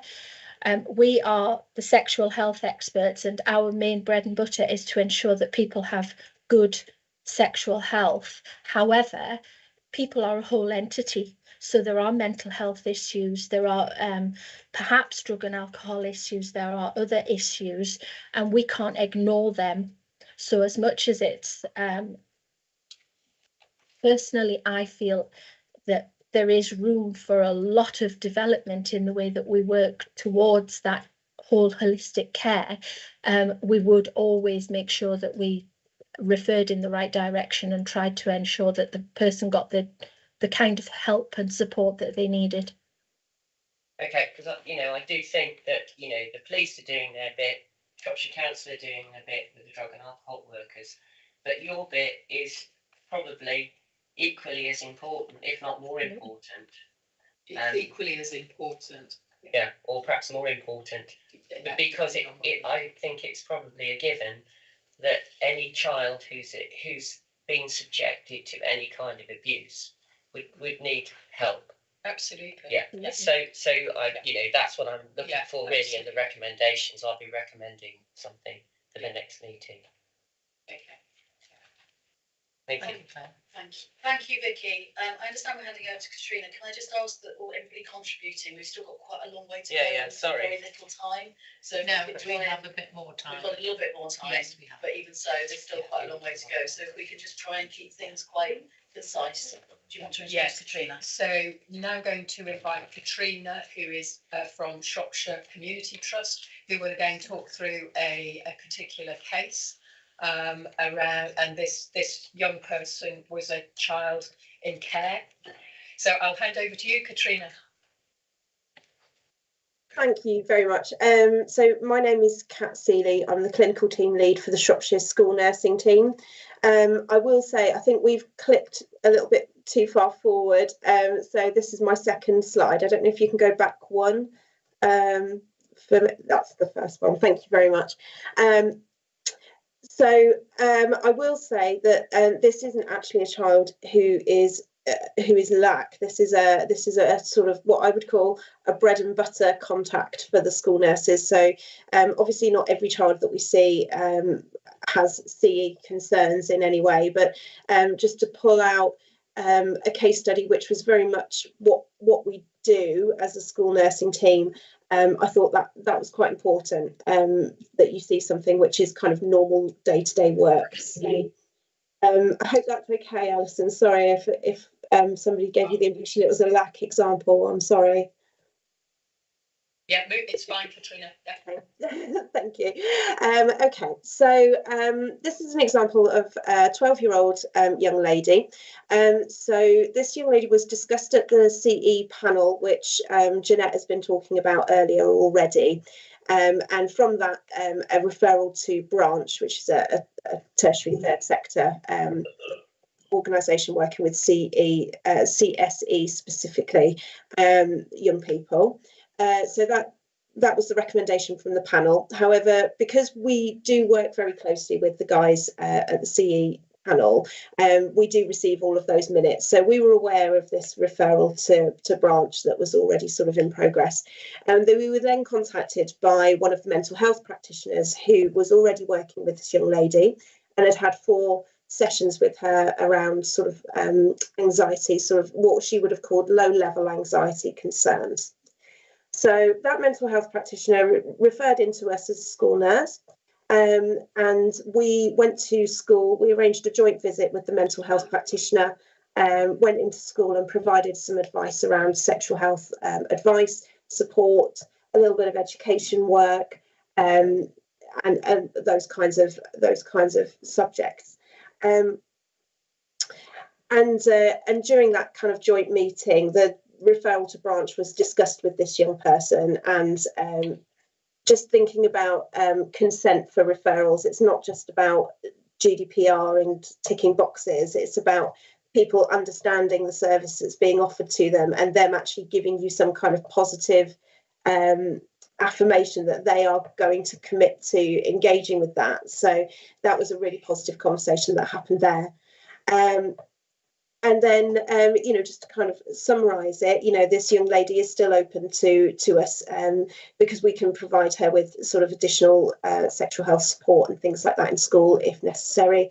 And as far as I'm aware, she is still working with branch. So can I have the next slide, please?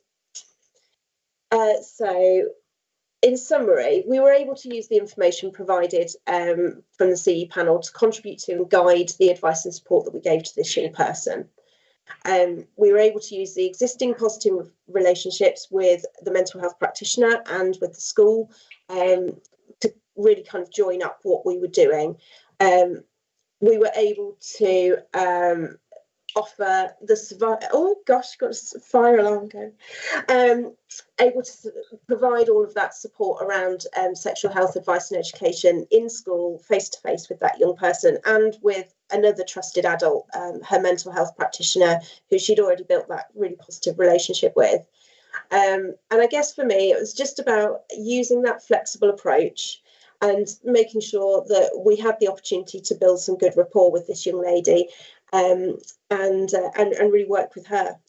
So can I have the next slide, please?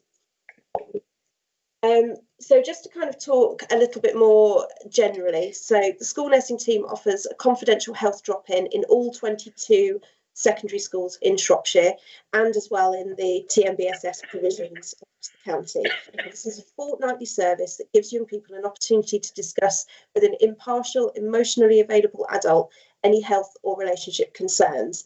So my view is that these drop-ins are absolutely vital to allow young people an opportunity to disclose, to discuss in a confidential way.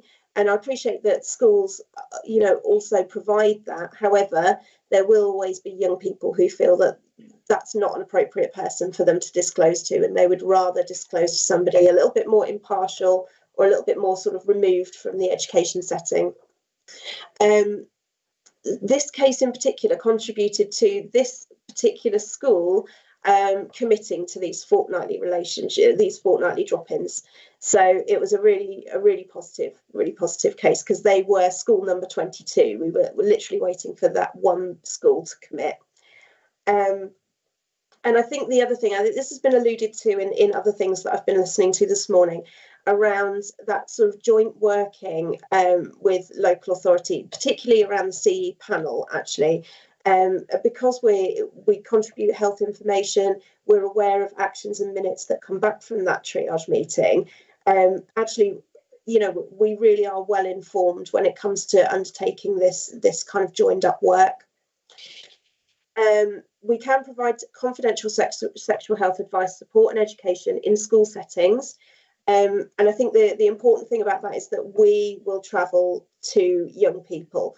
rather than young people either having to travel to a clinic. Sometimes that can be difficult, or speaking on the phone if potentially they'd rather have face-to-face. So it does offer, a really diverse way for young people to access sexual health services and advice. Everyone who we see, and I'm sure this is the same for anybody in health, anyone who we see is subject to a CE checklist when we speak to them. So we always talk about, whether they get gifts off of anybody, all of those kinds of things. And I would just like to say that, as a school nursing service, we are early intervention, we are public health, and that is the approach that we take to CE. It's early interventions. Final slide. Sorry, last one. So the outcomes. This young person has engaged well with their mental health practitioner, the school nurse and branch, so they do have a really great network of professionals around to help and support them. They've not been represented to the CE panel since this happened, so concerns haven't escalated since we've put these things into place. We've got that school on board to commit to the drop-in service, which is great. And then I've just added a reference on there for if anybody wanted a little bit more information about school nursing and contribution our contribution to public health in school-aged children. So I've tried to keep it nice and succinct for you. I hope that's okay. Can I just ask if the plan to roll that out to every school? I'm sorry, can you repeat that? Sorry. Is the plan to roll that out to every senior school? That is in every senior school. It's in everyone now? Yeah. Oh, excellent. Thank you. We're very proud. Thank you, Katrina. That's great. No worries. Thank you. Sure, very. Yes. You mentioned the provision given by TMBSS. Mm-hmm. Is all of their sites?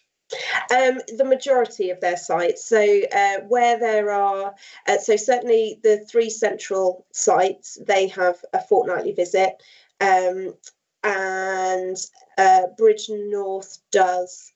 Ludlow did, however, the uptake wasn't great, so we've moved back to, because the numbers on roll are so small, that it's often easier to wait for one person to say when's the school nurse coming in, and then we go in more ad hoc, but they definitely do still get visits even if it's not every fortnight. Okay, thank you. Okay, Katrina, thank you very much indeed. I think we're going to move on to Lucia from the Youth Justice Service. Thanks, Alison.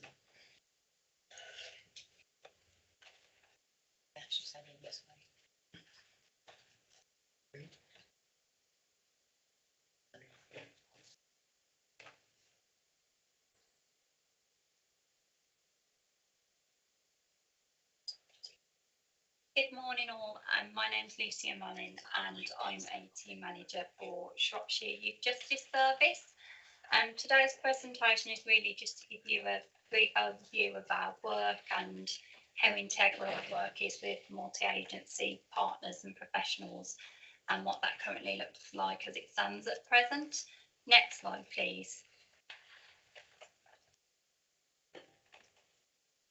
So just in terms of our current arrangements, the Youth Justice Service works with 10 to 17-year-old children, and these are children that are either subject to some form of diversionary disposal, which would not be linked to a criminal outcome, or they are subject to a statutory order, which is via a court outcome, and therefore open to Youth Justice Service, often for much longer periods of time. In terms of our current work stream, we work with a significant proportion of children who are open on diversionary pathways with our service, and this is integral really to the multi-agency model we've alluded to for the majority of today. So as part of our joint decision making panel, we have the Youth Justice Service present, and Youth Justice Service chair that meeting. We have representation from police, we have a sergeant sat on that panel, And we also have Claire sat on that panel as well, in terms of obviously informing the exploitation agenda and looking at the identified needs of that child surrounding exploitation and what that might look like for a child that can access some form of diversionary disposal. The reason I mention these cases are the numbers are far more significant as it stands at present than those that are subject to statutory court orders. And that is because we can accept any referral from police following their first community resolution, which gives us an opportunity to really try and intervene at a much earlier stage in terms of provision and programmes and support and intervention that we can deliver to those children and young people. It's very much about a multi-agency response, and the idea of the joint decision-making panel is to look at a diversionary route that will attach protective factors for that child. So that might be health, it might be education, substance misuse. And upon completing an intervention programme and provision of work, that child will have a no further action outcome with police. In terms of the diversionary panel, and we will come on to some of the data, it's clear to see that a number of those children are at risk of or involved in some form of exploitation. And it works incredibly well having Claire on panel, because we're able to impart that understanding of the child's needs, share expertise and knowledge, and also look at a safety plan, welfare, well-being and diversionary activity for any child or young person we work with. As part of that, where a child is obviously a child in need or a child looked after, we will have relevant representation from social workers. We obviously work quite substantially with care provisions and care providers also. And I think it's imperative to note we're always present at those meetings. So whether it be a child protection conference or a child in need meeting, youth justice service always have a presence at those meetings in terms of that ongoing fluid plan of work with a child. Next slide, please. So just a little bit more then surrounding the joint decision-making panel narrative. As I alluded to, any child that's been in receipt of their first community resolution is eligible for the panel. And what we do is, as part of that panel, we really explore exploitation and obviously whether there is a national referral mechanism in place for that child or whether there needs to be. The considerations obviously of their vulnerabilities and complexities are taken into account in terms of what is the most appropriate intervention and programme of support whilst not criminalising that child, which obviously very much aligns with the narrative of seeing them as a victim, often with additional needs. That might be special educational needs, it might be mental health, it might be an exclusion from education or additional hidden difficulties or disabilities that become apparent in that meeting. We substantially offer what's called an outcome 22, so that enables a child to work with the Youth Justice Service for up to 3 months in terms of provision and programming interventions, and will then lead to no further action. What's really key as part of that is because it is a relatively short period of time, we are very much having to address robust models of exit plans and strategies for what will work most effectively longer term with that child and young person. And that's where I work with our partners, such as the exploitation team and Claire and Jeanette is integral to our work for those children in terms of ongoing support and safety measures and risk assessments and plans. In terms of magistrates and working with our courts, so this is primarily in regards to those that have statutory court orders. Jeanette and myself have done presentations to our magistrates to inform their understanding of exploitation and the local picture and some of the complexities our children are facing. So when it does come down to sentencing, they are able to best consider all of the vulnerabilities and complexities that child may have. Where Youth Justice Service comes into that is they might request a pre-sentence report or a progress report for court. And when we have a national referral mechanism in place and we have evidence of exploitation, we can then take that to court and impart our views really in terms of sentencing and what's proportionate in regards to that particular offence. We have got a significant proportion, which we'll come on to shortly, in terms of children that have got national referral mechanisms and that always has to be considered in any form of court arena and also for our diversionary cases. Where a young person might appear in court for a possession with intent to supply offence, what we are minded to do within the Youth Justice Service is offer what's called a bail support package. That is to try and prevent that child being placed in youth detention accommodation and obviously becoming incarcerated. And that again is inclusive of the Youth Justice Service offering a programme and provision of support for that child that may well be quite intensive to support their needs and any risks and concerns and risks to themselves or others that might be prevalent at that particular time.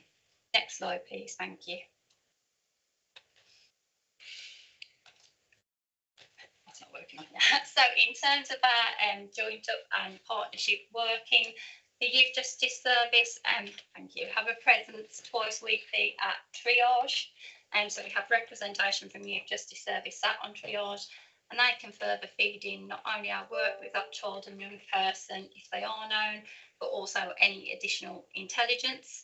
We have 2 seconded police officers within our team, education, health and substance misuse. So it is very much about coordinating all that work, ensuring there's not a duplication, but also ensuring there's a real robust safety plan in place for any child or young person we're working with.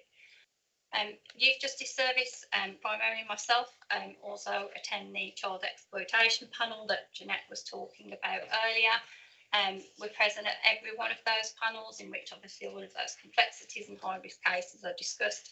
So again, we can feed into that forum. If there's been additional and new information we can impart and share, we can either do that via the triage channel or equally via child exploitation panel. So if I can just move us on to the next slide, which is a very brief and succinct data capture. So this is really to demonstrate, so you can see the data in terms of interventions between October 2021 and September 2022. And this is really to highlight, if you look at obviously the number of outcome 22 disposals, the level now of young people that are subject and open to diversionary activity. So in terms of numbers, the outcome comparison demonstrates the significance between those that are diversion, so obviously those are the young people you'll see alluded to in blue, and those that are statutory orders. So it's just really to demonstrate and showcase in terms of diversion activity what is prevalent at the moment. You'll also see at the very bottom the indication of offences, and it probably won't come as any surprise that the majority of our joint decision making panels and activity within that period of time was for children that were coming in for violent offences, or those that might be inclusive of assaults, increase in terms of peer-on-peer violence, and obviously other children and young people that are coming in given some form of violence. Excuse me, in terms of national referral mechanisms and exploitation, you'll be able to see at the bottom the sheer level and volume of children that we have that are subject to national referral mechanism, but are also children in our service that are exploited children, victims of child exploitation and recorded as such. And that number really just highlights over that period of time the proportion of children we have coming through now where that is a prevalent feature. Next slide, please. So in terms of a case study example, we had one particular young person open to the Youth Justice Service for possession of a knife offence, made subject to a referral order, so that's a statutory court order. The young person was a male, 16 years of age, and assessed by the Youth Justice Service as high in respect of serious harm and safety and wellbeing and reoffending. At the time, the young person was not engaged in any form of education, training or employment, and was heavily involved in substances, namely cocaine, which was a feature of this particular child's lifestyle. And there were also concerns that this particular child was associated with pro-criminal peers and frequenting different areas in terms of transportation links. The young person's mother very much felt unable to protect their child at that particular time and was very much concerned for that person's welfare. So the Youth Justice Service worked incredibly closely with children's social care. The young person was opened on a child in need plan. And as part of that process, the Youth Justice Service and the social worker and the case manager for that case from the Youth Justice Service worked incredibly closely in terms of safety planning for that child, identifying needs and looking at what type of intervention would work in terms of evidence-based practice, but also support for the mother and parent in terms of education surrounding exploitation. The young person was also referred into triage. So just to mention, within Youth Justice Service, we can complete and we do complete risk assessments that are fed into triage also. At the earliest point, we identify concern or need. And it became really apparent that the link between social worker and the case manager within the Youth Justice Service helped us to really enable progressive change, in the sense that there was one cohesive and fluid plan. There wasn't a duplication of work, and there was very much a joint up multi-agency model to support the child and family. The child was subject to national referral mechanism. As I alluded to earlier, within the Youth Justice Service, we do have education provision. So the education worker worked very closely with that child in terms of getting them support. Next slide, please. Thank you. So, as I alluded to earlier, it was very much about a holistic and therapeutic approach to the identifying needs of that child and what we could put in place to support not only the child but also the family member that was finding it quite a challenge in terms of dealing with that level of exploitation. And naturally, the child and young person completed work surrounding the legalities of carrying a weapon, and obviously work surrounding offending behaviour, which was pivotal in terms of the longer term. In regards to collaboration, as I alluded to earlier, it was a really robust intervention that was inclusive of children's social care and the Youth Justice Service, and really developing links with the child and young person and building those effective relationships and being on board and having some of those joint visits really harness the approach and response in terms of multi-agency working. So at the point where this young person, we would be looking at exit planning and a strategy for them longer term. We also have high risk panels for any of our children that flag up as high, and children's social care, where there is an allocated social worker, always have an attendance at those meetings and come along so we can coordinate actions and look at what plans need to be implemented. And it was really pleasing to know that at the point that this particular child did exit the Youth Justice Service, they were in full-time employment, had been able to exit that particular lifestyle, had received pertinent support in terms of substances, which I should have alluded to earlier, in regards to ongoing need, that then meant actually there was a really positive and protective factor in place for that child. And actually they were able then to move away from that particular lifestyle and continue to lead a pro-social lifestyle thereafter. Thank you very much, Lucia. We're going to move on to disruption activity, but in the interest of time, if anybody's got any questions for Alison, she has to leave at 12. Anybody got any questions? Yes. Madam Chair. I'm just interested on the data slide, and are there any re-referrals for Youth Justice Service? And do you capture that? No, that's Alison. Sorry. The health lady. Oh, sorry. No, Alison, you got any questions about health? No. Well, I wanted to. Hello. I was just wanting to check on the screening that is done, but it's as across the board, really, not just with health, but with social services and the police. Are they using a consistent, and are they using the same tools to screen these young people for sexual exploitation, which is something that's actually was recommended in the Tackling Child Sexual Exploitation resource pack that Daniel sent out to us. And I was just wondering, because you're all screening and you're sort of saying checklists and using it as different, but it is recommended that they should all be being screened by the same. Yeah, they are. They are They all are. across the It's one board. under the You're just Safeline using Partnership. Yeah. you're just using different terms when you're talking about it, but it is all the same. That's good. Okay, thank you. Thank you, Alison. Okay. The slide deck will be able to be circulated after the presentation, and there are a number of examples in there around disruption activity. I won't go into them in detail, but there's a few case examples. Daniel, if we can jump to slide 54, though, I think it's very important to highlight the work of licensing and trading standards. Francis wasn't able to be here today, but this is a really key part of the disruption activity, and they're a key part of the council that contribute to licensing and activity and disruption. So they focus on prosecutions and working with the magistrates. They have a licensing panel that looks over taxi and private hire breaches of policy and legislation. They work very closely with the exploitation panel, and they do proactive visits to grants of premises where licenses and private hire operators are required to have an understanding around exploitation. There's been significant learning around licensing and trading standards and their contribution towards disrupting activity around exploitation. They work very closely with the police, undertake out of hours spot checks, look at multiple seizures of goods like illicit tobacco and vapes, etc. And they revise their policies in accordance with that. So I just wanted to highlight that aspect of the disruption activity. But as I say, there is more detail in the slides, which we'll jump through. If we move to the early help contribution towards exploitation, and what we'll also do is probably put down the case examples for at least one, rather than both, because they are lengthy, but if you both want to come through.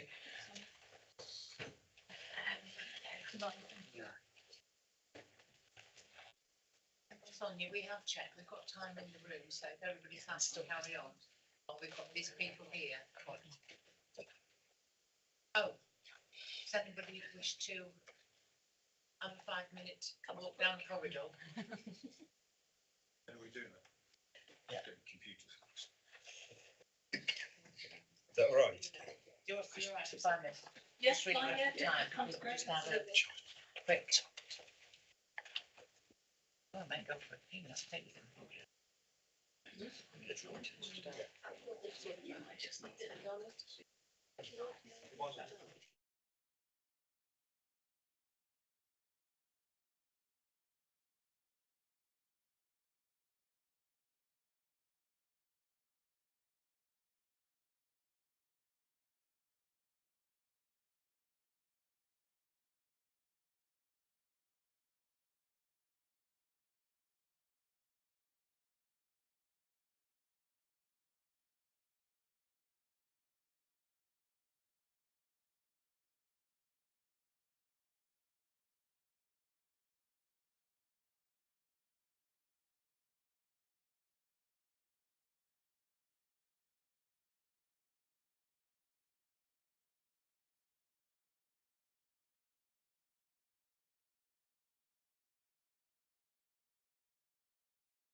Thank you, Chair. So a question for Youth Justice.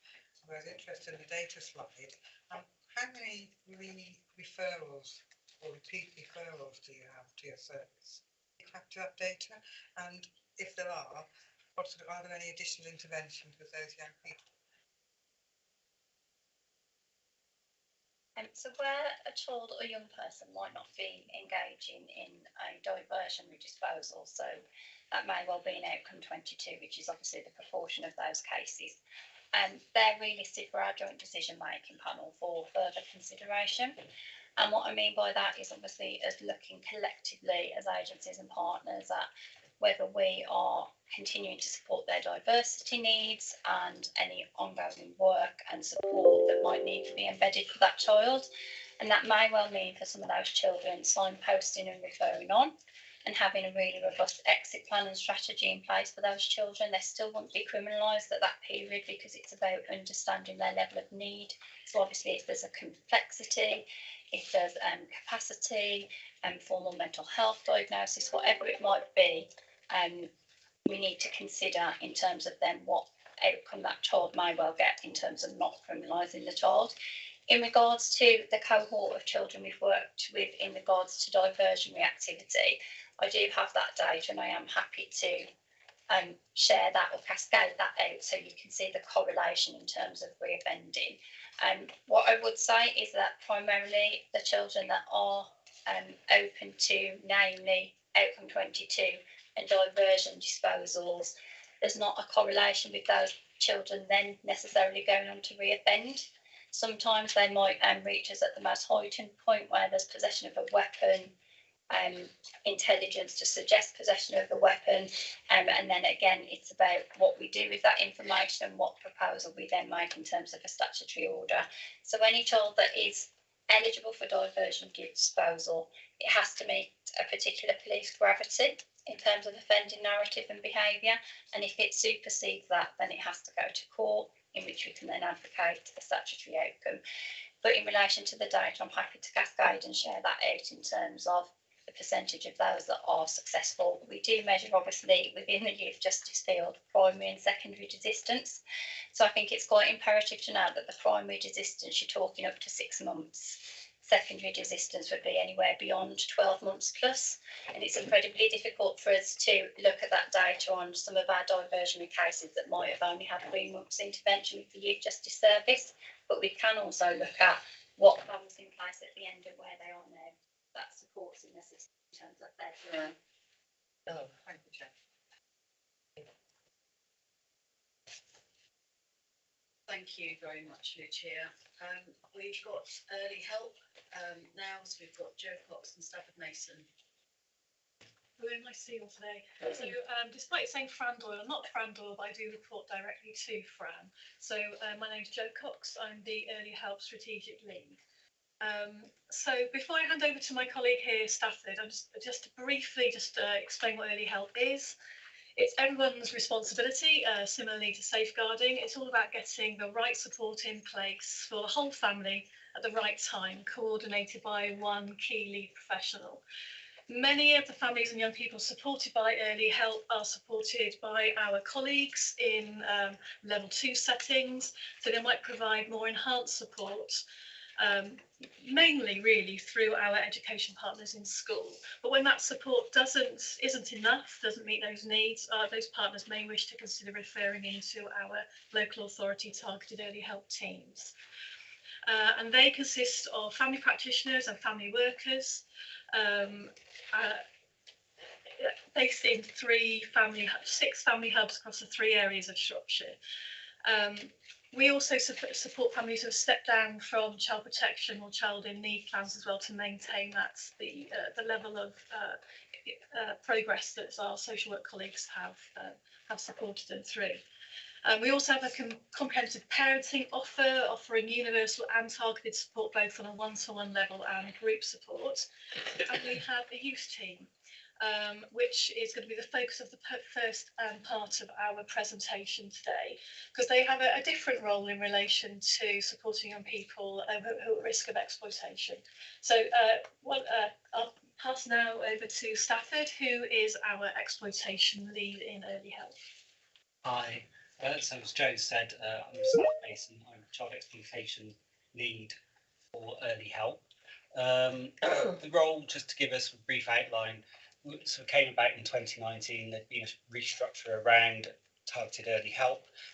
Children's centre service workers that had usually worked with children up to the age of 5 and their families were now going to be working with children right way up to the age of 18, children and young people. So there was quite a difference in terms of some of the approaches that they're going to be taking. They're very, very experienced staff.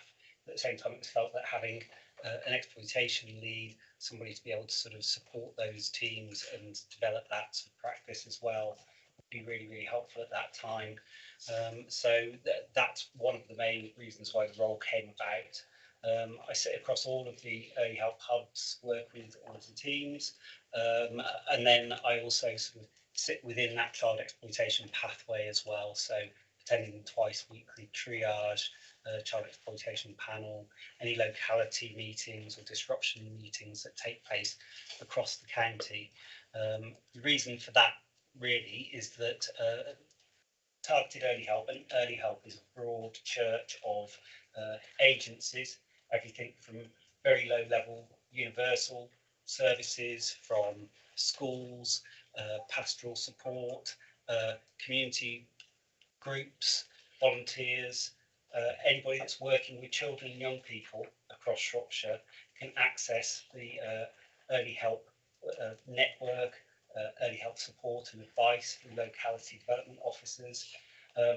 And so really it's a good way of being able to have a picture of what's going on in terms of with exploitation across the county, and to be able to share that with those locality meetings or network meetings that we have with partner agencies, as I say, everybody from education to health to other youth support services, about those pictures in those specific areas. So locality meetings or network meetings happen for North East, North West, South East, South West and central areas of Shrewsbury respectively, so that those pieces of information can be very specific for those areas. So for instance, it could be around any particular issues that we're seeing, such as the rise in use and sale of vapes in certain areas. It could be that we can share some of that intelligence, although not the detail of it, but activities going on to inform those partners who all will have done their child exploitation awareness training. They will be able to feed back to that in terms of being able to be more vigilant, perhaps begin to pick up those issues with the young people that they've got there as well. So it's a role whereby we can begin to work with those other broader agencies across our communities and share information appropriately, and for them to sort of share information back. Part of that as well is obviously sort of sharing some of that training and understanding when we are within triage, when we're coming up against things. One of the main things is obviously that we know that children and young people who are exploited may not be aware that they are being exploited. Communities will sometimes see that these young people are perhaps, involved in antisocial behaviour. It's quite normal for some individuals to then sort of blame that behaviour and that activity entirely on the young people and not really look at some of the stories and the pictures behind that, which could be around exploitation, it could be around social exclusion, and so we can feed all of that back and sort of try and feed back best practice to those individuals and those services in a wider context across the county. And in addition to that, obviously, we monitor any cases we also have that are coming through triage when we've got increasing concerns. We can try and ensure that that targeted early help is happening at the right time, and that the case is escalated and allocated a worker as soon as they can be. Okay, yeah, thanks, Stafford. Okay, so Stafford's role is based within our youth support team, which was developed in 2021. So some of the things I'm talking about now are quite new and are becoming embedded.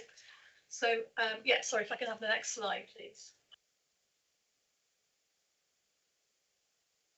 Oh, yeah, I'll just carry on.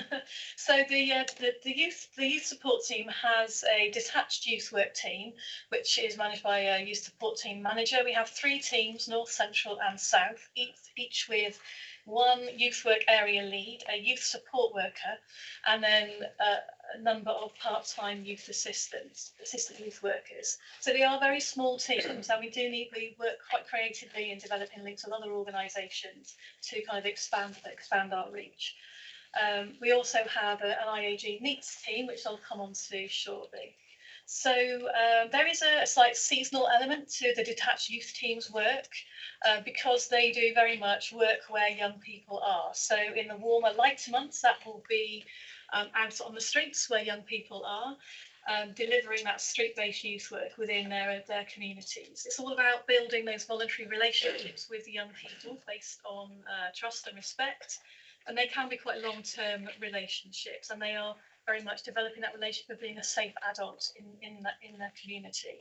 Now, where those pieces of work take place are identified through a number of routes. That may be information that's shared through the exploitation triage process. It could be due to an uplift in referrals through to the targeted early help teams. It could be in collaboration with our locality development officers, picking up information that way. They also carry out reconnaissance work in secondary schools, talking directly to young people and schools. And that does include how those community issues might be impacting on school life and young people's attendance and engagement in education. So in effect, it's a universal service, as any young person who's in the vicinity of our youth workers can engage and are encouraged to do so. However, they are skilled in engaging young people who may not be keen to engage in other services, building those voluntary relationships. We are about to launch Where We At survey, which is all to do with what young people do in their free time, because we have noticed a change in patterns. So quite often there aren't that many young people out and about. So where are they? What are young people doing? What are the general trends? So is this a new pattern post-COVID where young people aren't getting out and about and socialising and mixing with their peers? So that'd be interesting to find out if that then influences our delivery. If you can go on to the next slide, please. We are also in the process of developing life skills programmes which can be delivered in schools. We have relationships with all the TMBSS venues. So those work programmes are designed to explore healthy relationships, self-esteem, those critical thinking, all those skills underpin positive decision making. The school nurses also talked about the CHAPT programme, Confidential Help and Advice for Teens. We're contributing to that programme as well. And if I just move very quickly on to the IAG NEETS team, we recognise that young people who are not in education, employment and training are at increased risk of exploitation. And citing our IAG NEETS team within our youth team really means that when our different youth workers are out and about, they can encourage those young people who don't have a college placement to go to engage with our team to get some proper careers advice and guidance in place and to support them into a placement is going to support their progression into adulthood. So I am just moving on very quick. Is there anything you'd like to add at this point, Stafford? Really, only just a point that I wanted to make, which is something that everybody's mentioned here today. It's a word that comes up very often, which is relationships. And I think relationships for young people are central.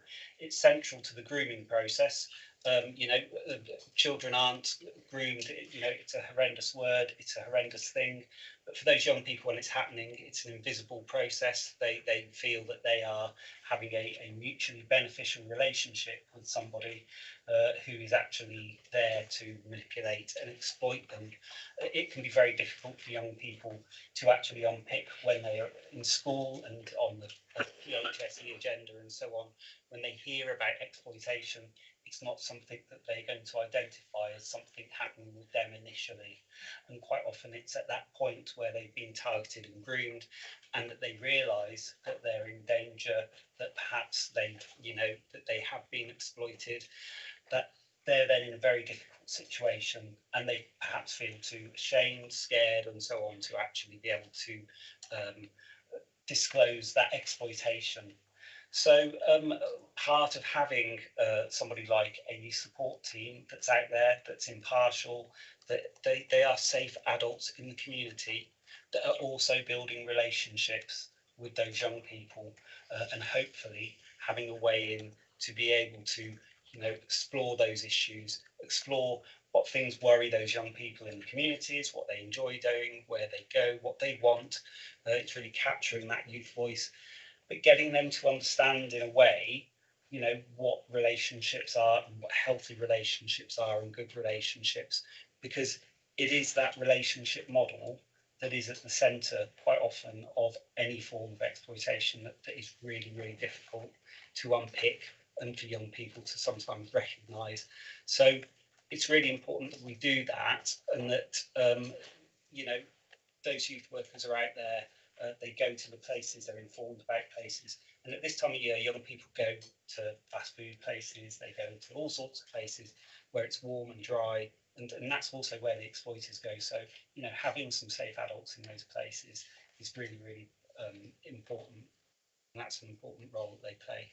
Thank you. And just very briefly onto the last slide, we also have area-based family hub teams who work directly with families who have been assessed at needing support at level 3 targeted early help level. And in the last 2 quarters, approximately 15% of families, that's 110 families who had an initial whole family assessment, identified some form of exploitation, be that criminal or sexual exploitation. 50% of those families were later referred into our family teams.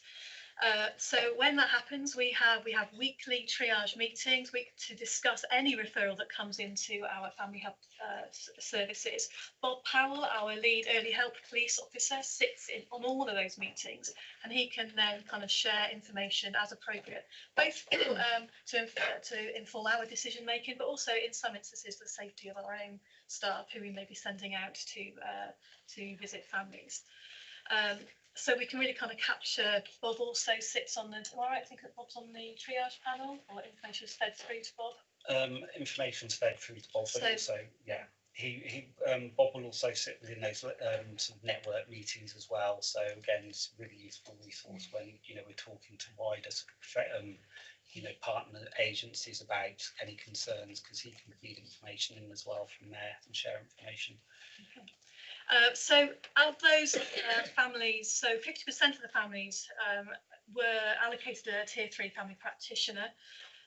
So other outcomes could be that the support is carried out by the service who carries out the assessment in the first place. They could we could support that service to then refer to CLIME, our Police and Crime Commissioner funded programme, or We Are With You, substance misuse colleagues, without the need for a response by a practitioner in our service. So of those allocated to us, 53% have now closed, so the remaining are still open with us. So 72% of those families have reported that all of the outcomes have been achieved on that plan, and we've only had one family in the last quarter step up to require a social work assessment. So we are really kind of focusing in on making sure that those needs are met at an earlier stage. And collaboration with other services, sorry, we need to be on the final screen. Collaboration with those other services such as CLIME, We Are With You, Axis, and our youth justice colleagues, and our health colleagues as well that have been in the meeting today, are all key to providing that holistic support that targeted early help can provide. I could have said more, but I think I've tried to keep it brief as well. Thank you, Jo. That's really helpful. We'll move quickly on to the contribution of education and what's happening in the role of prevention and education. David Shaw was hoping to be with us today, but he's involved in the SEND inspection. So this has very ably been picked up by Steve Compton, who's online. So thanks, Steve. Over to you. Thank you. Next slide, please. Thank you. Sonia used the word ably. I'm not sure it will be ably, but I'll do my best to cover for David and Chris. So we know that schools will be protective factors and places of safety, and having children in school all day, every day is a key driver for us. Pre-pandemic, our attendance in Shropshire in schools was above the national average. During the pandemic, we know that last year we dropped below the national average. It's positive to see that in the early indicators for 2022-23, that Shropshire attendance is now broadly in line with the national average, and again we'll continue to drive it up, so it's again above the national average. You can see on the slide in the bullet points some of the actions that our education access service take when considering attendance and looking at children at risk of exploitation. You'll see in that first bullet point the focus on children at risk of exploitation at pupil register reviews. And importantly, that fourth bullet point in there, the police send daily notifications of all children with missing episodes to Chris Kerry's team, the Education Access Service, so that information can be triangulated and shared with schools as appropriate. Next slide, please. We know that within Shropshire, particularly our permanent exclusions have been too high, and having children in school helps to protect them from exploitation and abuse. As part of the written statement of action, we've undertaken a significant piece of work around permanent exclusions and are driving those exclusions down. We know that some children will wish to get themselves intentionally permanently excluded if they're part of being criminally exploited. They have that pressure put on them to be out of school.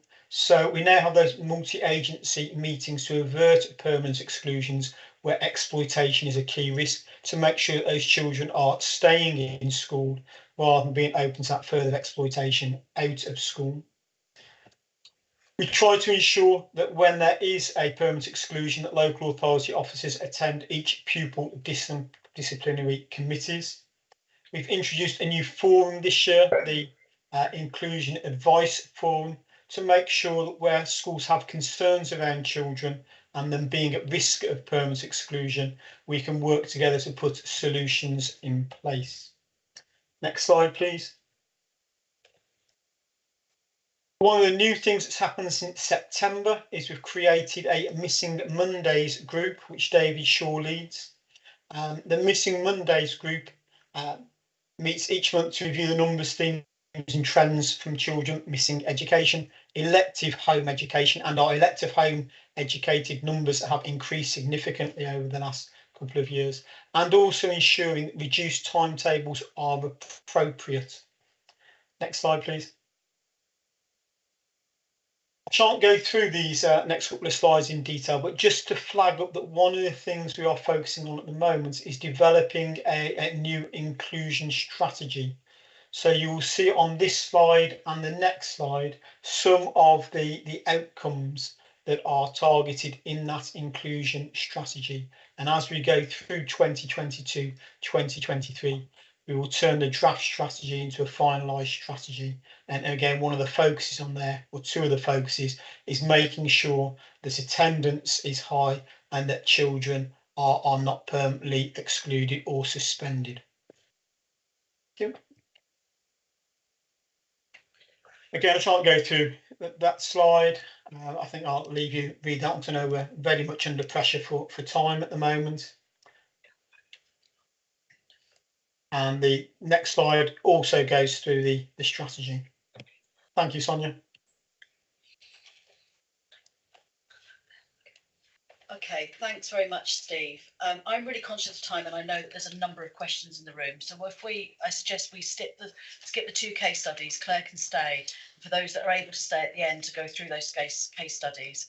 But if we skip towards the end of the last couple of slides, where we just briefly cover the SSCP's response to the Telford inquiry. So that's slide 84, Daniel.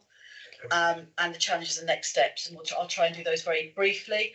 And then obviously I'm conscious that there are questions that we need to try and address.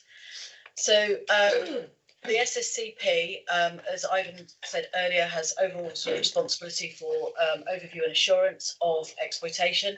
And one of the things that it does do is look at national and local reports as well as our own to look at recommendations that come out of all reports, and are we doing what we need to be doing within Shropshire. So the SSCP is leading on the response to the Telford inquiry into child sexual abuse. Obviously there's a number of recommendations in there, some of which apply much more specifically to a wider audience, some of which apply much more specifically to Telford. We're currently, the partnership's underdoing a self-evaluation in relation to that particular report. It's done one, as Ivan said earlier, in relation to It's Hard to Escape, and that that response will be pulled together and obviously will be able to be shared. The partners have been addressing specific recommendations anyway that are within that. Much of the work has already either been started, was in train, we were doing because we were responding to good practice across the country anyway. And we will be able to have much more sort of detailed briefings in relation to those specific partnership responses as that response progresses. Very briefly, there are some key challenges for us as a partnership. If you can go to the next slide, Daniel, please. And the challenge is that the exploiters and the organised crime moves very quickly, it changes very quickly, it evolves very quickly, and we have as a system have to be able to be mobile and flexible and change and adapt our response and our practice. So the position as we presented today will be different in 3 months, it will be different in 6 months, it will be different in 12 months. And this is a real challenge in terms of trying to keep up to date in relation to that, and making sure that we've got the right resources in the right place at the right time. The partnership response has to be consistent to managing risk, and I think we've had some questions in relation to that, and that can be a challenge, but also hopefully see today there are some really strong partnership relationships, and the close working means that we try and maintain that consistency. And audit is a key part to understanding that. So we constantly sort of audit and revisit decision-making, practice, etc. The single competent authority, which is the outcome of the NRM decisions, can be a real struggle for trying to work with children that are in the criminal system. If there are national delays on some of those decisions, so the courts are often faced with having to make decisions without actually a finding. They can take up to sort of 12+ months sometimes for some young people. So that means that magistrates making decisions about criminal activity on children that have been referred to the NRM and need that status can be really, really quite difficult for them. And then how do we continue to manage and develop our multi-agency co-located specialist team offer? We've got to really think about that strategically in the coming weeks and months ahead. In terms of the immediate next steps, the SSCP Priority Group Business Plan is being reviewed and identifying the impact and the difference that we've made. We're developing the partnership 5-year strategy that will address child exploitation and will align to the approach of addressing serious and violent crime. We've got a joint conference planned with police and social care and partners in the summer to try and get as much information out across Shropshire as we can. And we'll progress the needs assessment and that strategy to enable the implementation of the serious violence duty, because obviously that's a key new legal duty on all of us. We need to continue to develop the partnership data set to make sure that we've got the partnership overview of the data and the currents, and oversee the partnership response to the Telford inquiry. I'm confident it's been a very long morning and that there are questions. So hopefully if those want to stay, we can go through the case studies at the end, but also we can circulate the presentation, and the Trees newsletters are at the end. So please do circulate those widely amongst your networks. Question, This one was really aimed at the police still here. Yes, yes. How Yeah, sorry. I was just concerned when you're saying that you might be you know, watching a house for up to 6 months. What about the children that are in that house? I mean, they are clearly at risk. So how do you protect those children and make sure they're not being exploited? Yeah, so those children, I think it's a question that I had outside just as I popped to the loo there. The question was, do we look after, you know, do we look after the whole spectrum of children? Yes, we do. We look after from newborns up until they reach 18, if not older than that, because we know some children at 18 just don't turn an adult overnight. We know that, and their brains are still working, going towards the ages 21, 22, and so on. So with those particular premises, we will have links into their address. We are looking at the perpetrators in particular to take in action. So we will have early intervention officers and those that are specialists within those addresses looking after those children. It's the action that we want to take, that positive action of making an arrest, that we will delay. So we will watch and survey, but we will look after the children, but we will watch and survey to see where they're going to. So these are your small fish who are linking in with the bigger fry that those regional crime units want to engage with. So no, we won't take action on them per se at that point, because it might compromise the whole operation, but we'll still have links into the address with partner agencies, housing. We all know who those children are. We'll have those links in through schools. We work closely with your school nurses, those within the education environments. Through early help, we will have those links to those children. But if social services and are working with those families, does that not alert the perpetrator? No, No, it doesn't.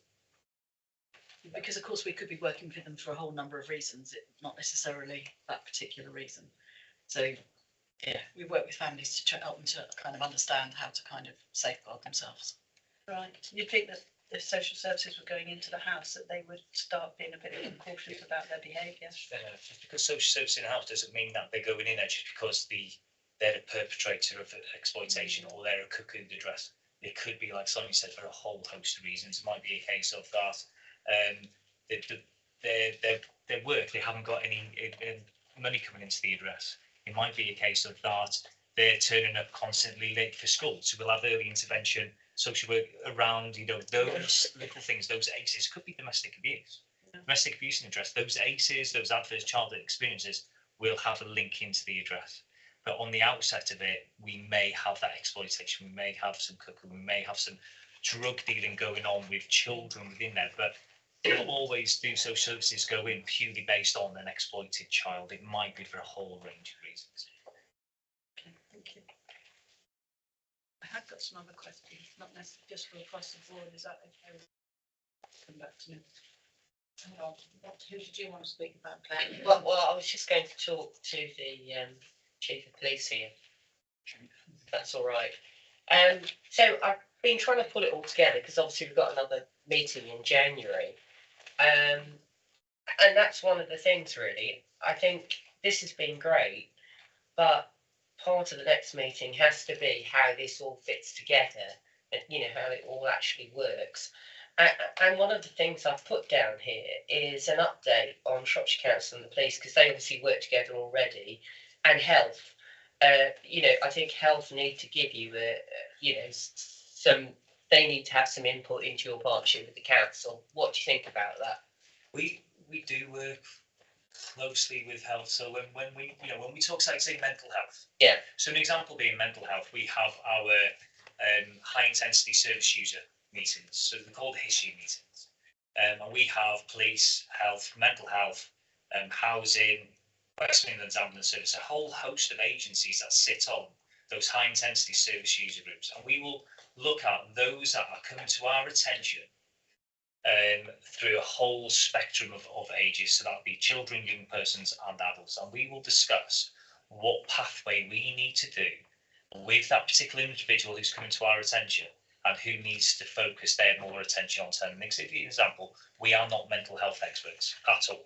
We may detain someone under 136. We may assist in a 135 under the Mental Capacity Act.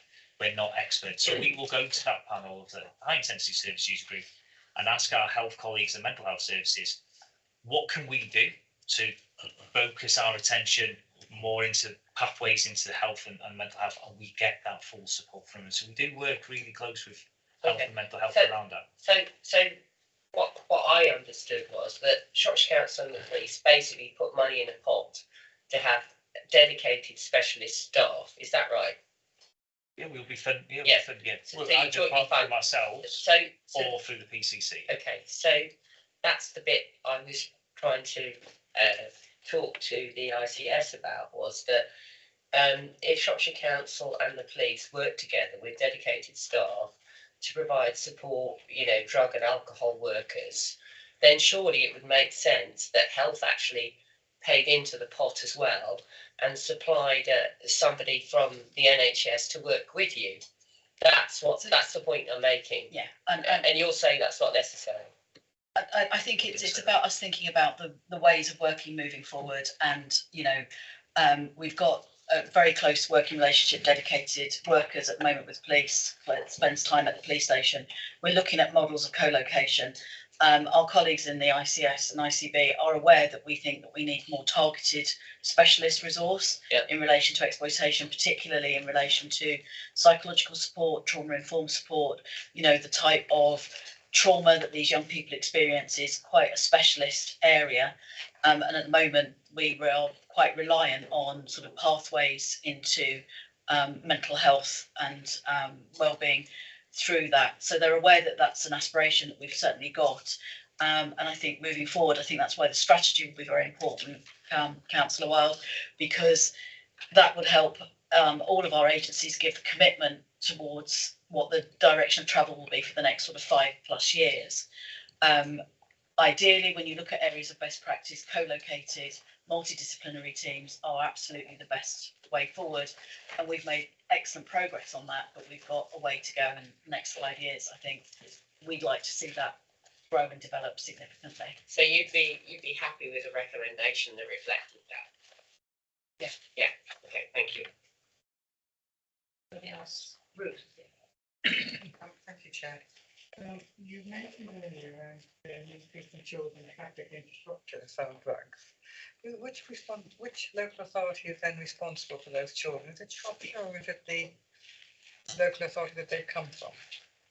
Looked after children or children that are not in the looked after care system? Well, I've just noted down increasing children traffic into Shropshire to sell drugs. So it depends where they live. So have they moved into Shropshire? They've come out after 12 weeks. If they live in other areas, but are offending in Shropshire, then that's obviously the police and their home authority.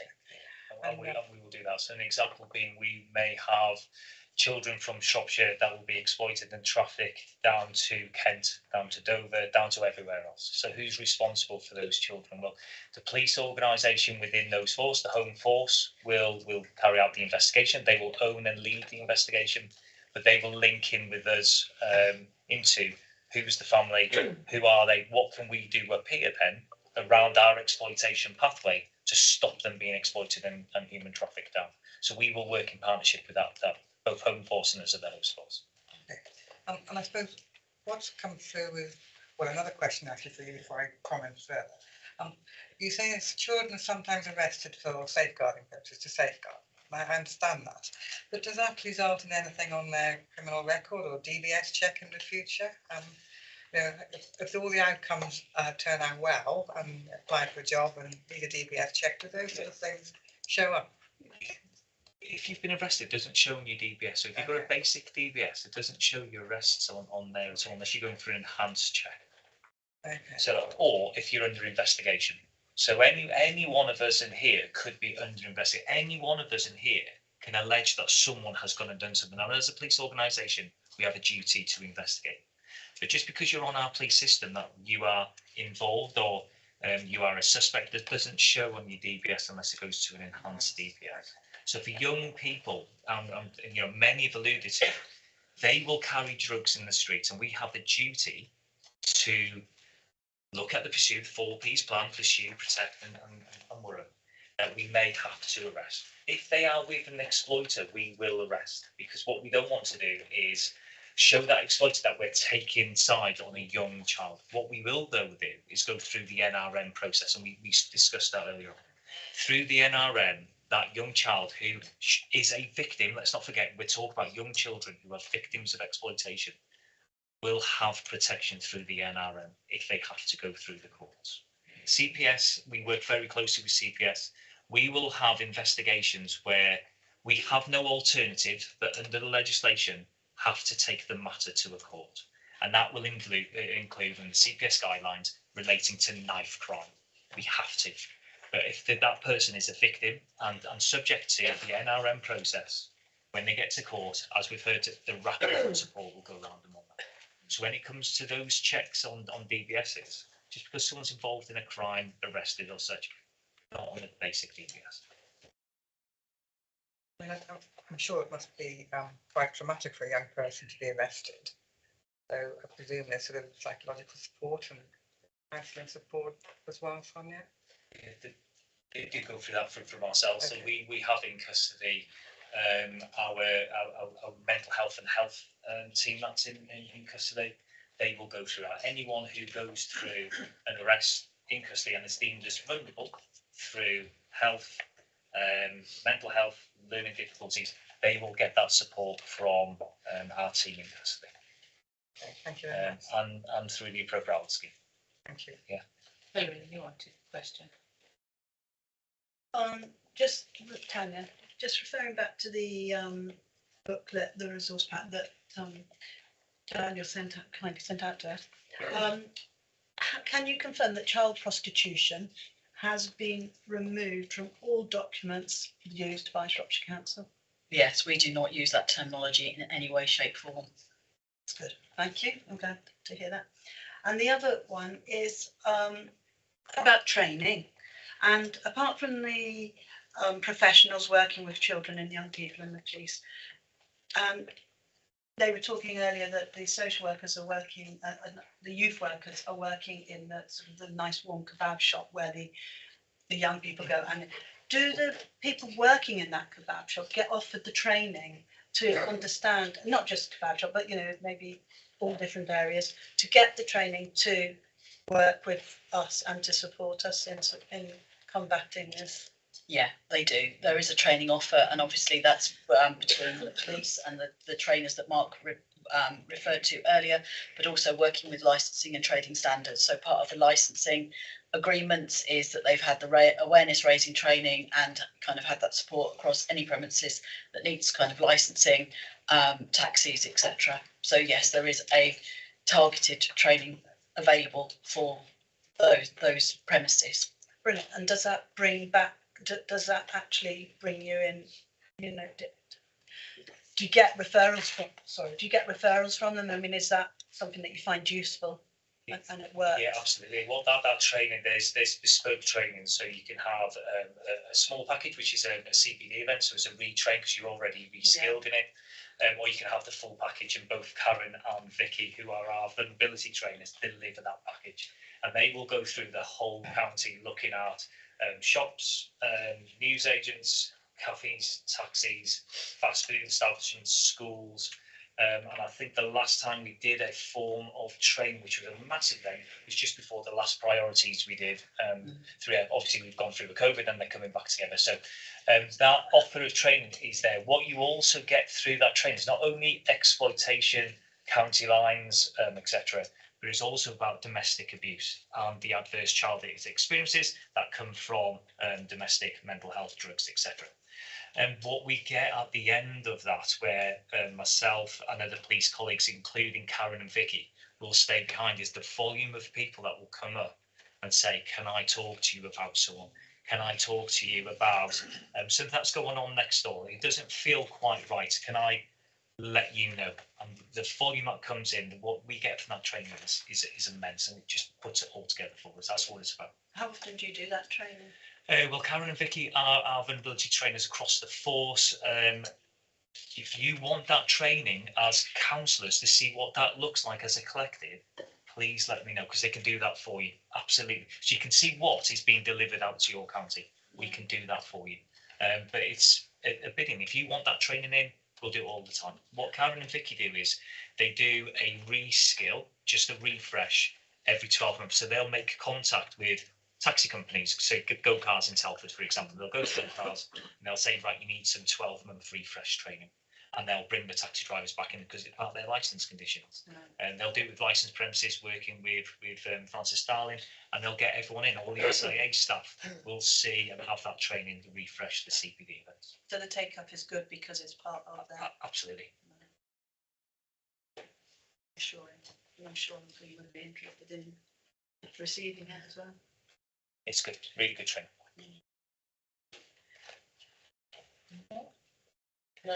Okay, thank you very much.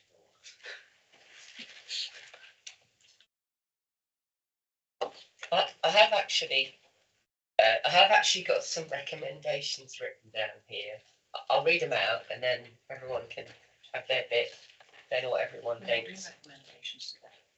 No, but the 5 lines of inquiry for the next meeting. So I think I've pulled 5 things out for us to look at the next meeting, which hopefully encompasses everything.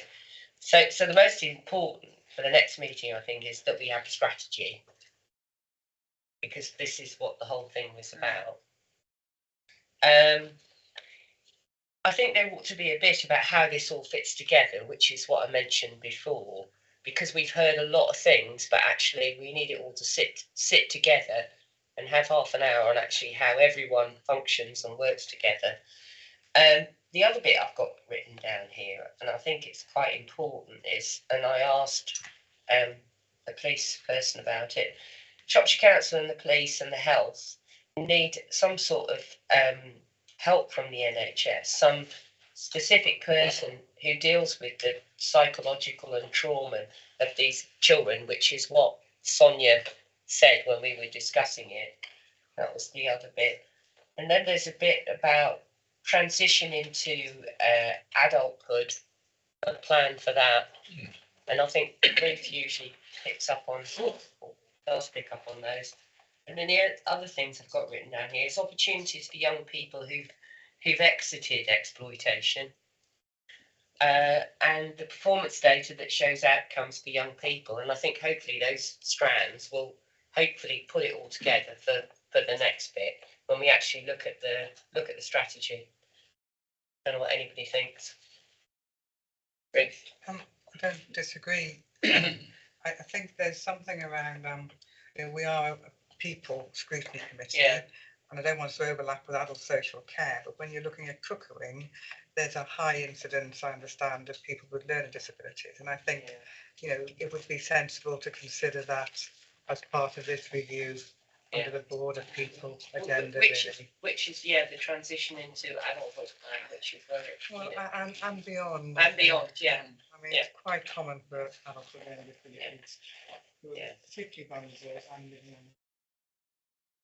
I mean, I don't know if anyone thinks there's anything missing from there, but I think what we need to do, have a lot of information, is to tie it all together. I did, Chair, actually wonder whether we need an update on the serious violence duty, perhaps 12 months on, around the impact in Shropshire of that legislation and the performance, not performance data, but the indicators around that and how that's panning out. The outcome of the Where We're At survey with youth services would be useful, I think. Mentioned on one of the slides. And that is going on now, isn't it? I think so. Yeah. So we could, the outcome of that would be useful to come back. And there was a brief mention of the sort of 136 law with the police and 136 suite, and those sort of individuals who are supported through that 136 suite, where there are any children at risk there and how they're supported afterwards. Sure, I can't. I'm happy with what guys come up with. Can I just be sorry? Yeah. Can I just be really clear? Section 136 suite and mental health is linked, but it's a whole kind of topic on its own right. I'm slightly concerned about what specific things are held back, supported through that 136 process. Yeah, but not necessarily through exploitation. So okay. I guess I'm just, is that a different topic that we want to explore? I'm just not trying to I suppose it's reassurance that there isn't a correlation between the two. Well, there may or may not be for each individual, but I wouldn't suggest that everybody that goes to 136 No, week is. neither would I. Yeah, yeah. Sorry, I just because it's such a whole, it's a huge area in its own right. Section 136 and mental health and crisis mental health. And can I just say something there? And to be quite honest, Ruth, what I've been really keen on doing and trying to do through performance scrutiny, which I think you. That was the last one because we had issues around the mental health. I think it'd be really helpful for us, and that's why I'll put it as a recommendation, to get some really good performance data. Because I think if we've got really good performance data, it'll throw up all these things for you. And the performance data will throw things up, hopefully, at performance, and then we can say, okay, this needs to go back to children's or people's, and go from there. Because you just look at the figures and it automatically tells you, I think, where to go. It's a route map. I don't know. Yes, I agree. But when we had our couple of meetings ago, this particular scrutiny panel, we had serious concerns about the young people's mental health services. Yeah. And I think there needs to be some sort of correlation and outcome from the challenges we put back to help our health colleagues around those people, those young people at risk of exploitation. Yeah, and if I can come back to you on that, I did actually have a meeting with Laura Tyler about that. And she is working with health on that. And I think the difficulty when you're working with partners is trying to get the right information. And I think that's where they're at the moment. I don't know if Tanya wants to say anything more, but I think, you know, it is there and it is something that is being worked on, but they've just got to bottom out what data they're using and whether that data is absolutely correct. I think that's right. Yeah. Yeah. So believe you me, Ruth, I'm on it. I am on it. Good, because it was a pretty I know. low base. I know. So the two case examples that we've got, I hope might start to answer your questions about how it all kind of falls together. Yeah. So if people are able to stay, if we got time to do those, Chair. Or if not. They're included in the presentation, but I think Claire talking through them, even if one of them, two, we've got two, but one of them is entirely up to yourselves. Do you want to? Yes. Yeah. I might have to go in a little bit because we've got to go to the LGA person to the interview. Yeah. Daniel, are you able to go back to the presentation? Just working on it. You're right, sir. To go to the meetings. Yeah.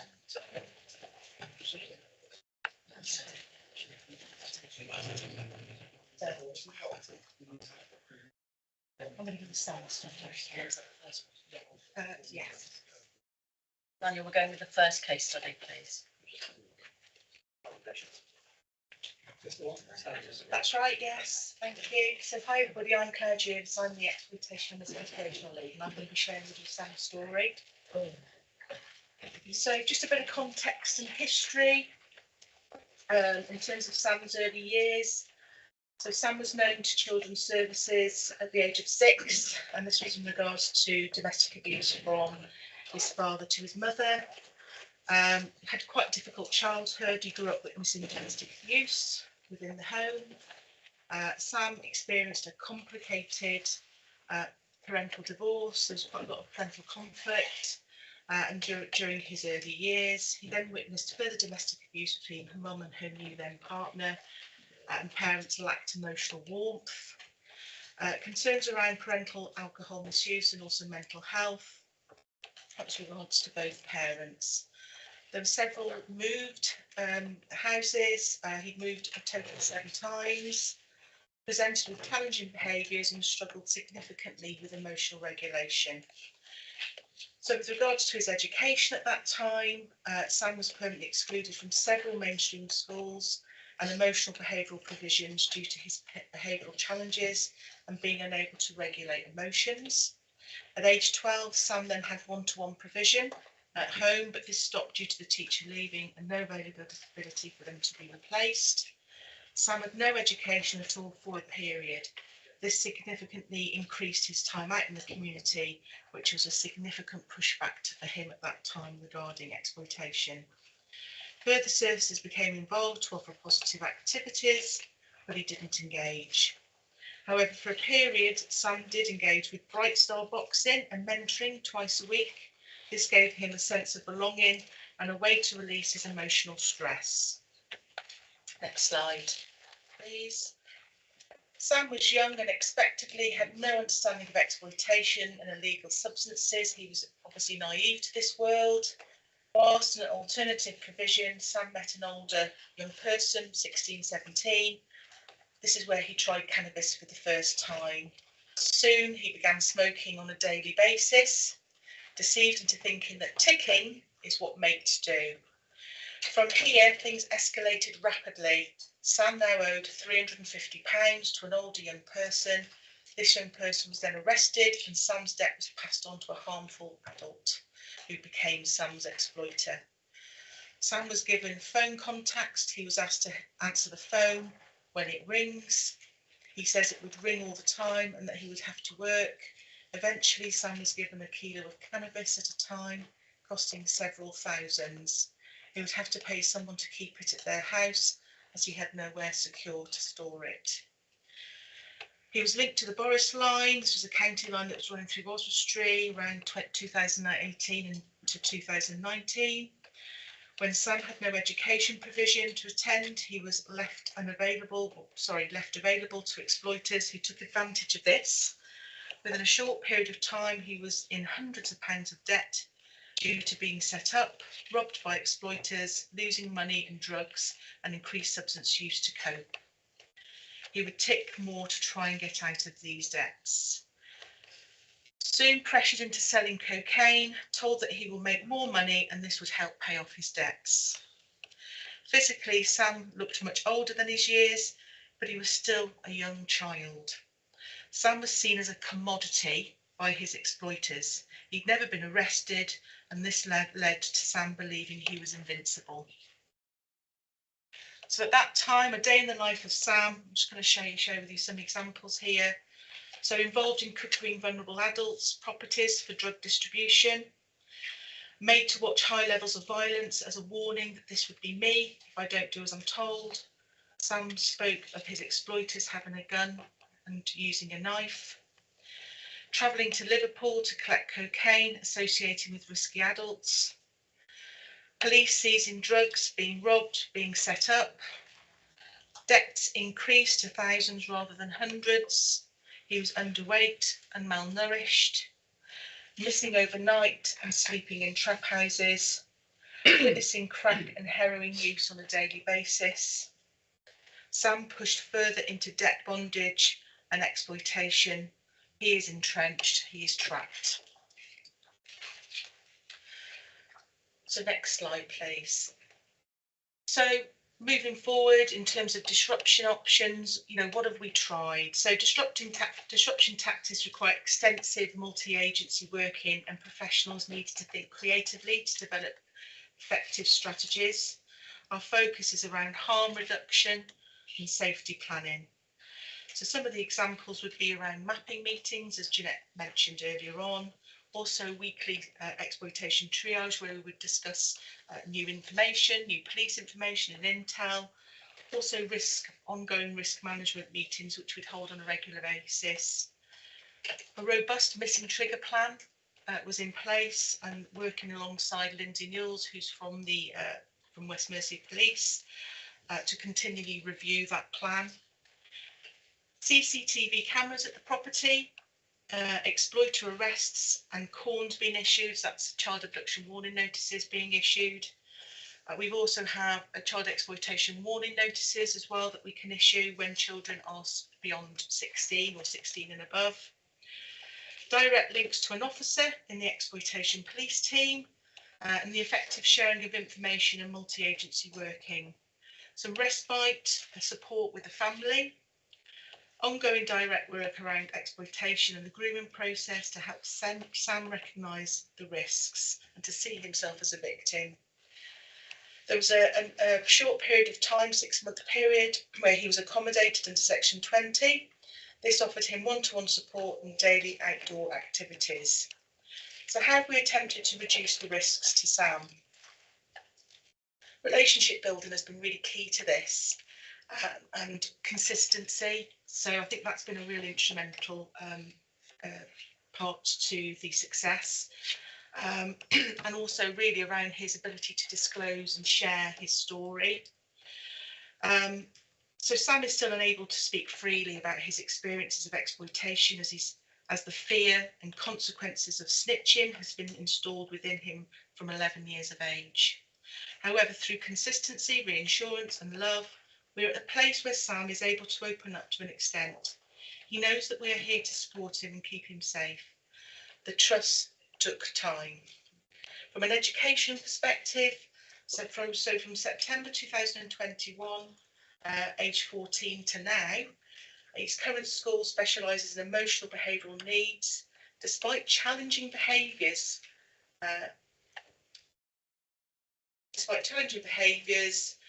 property damage and poor attendance, the school have been consistent with Sam and supported him and have not excluded due to this.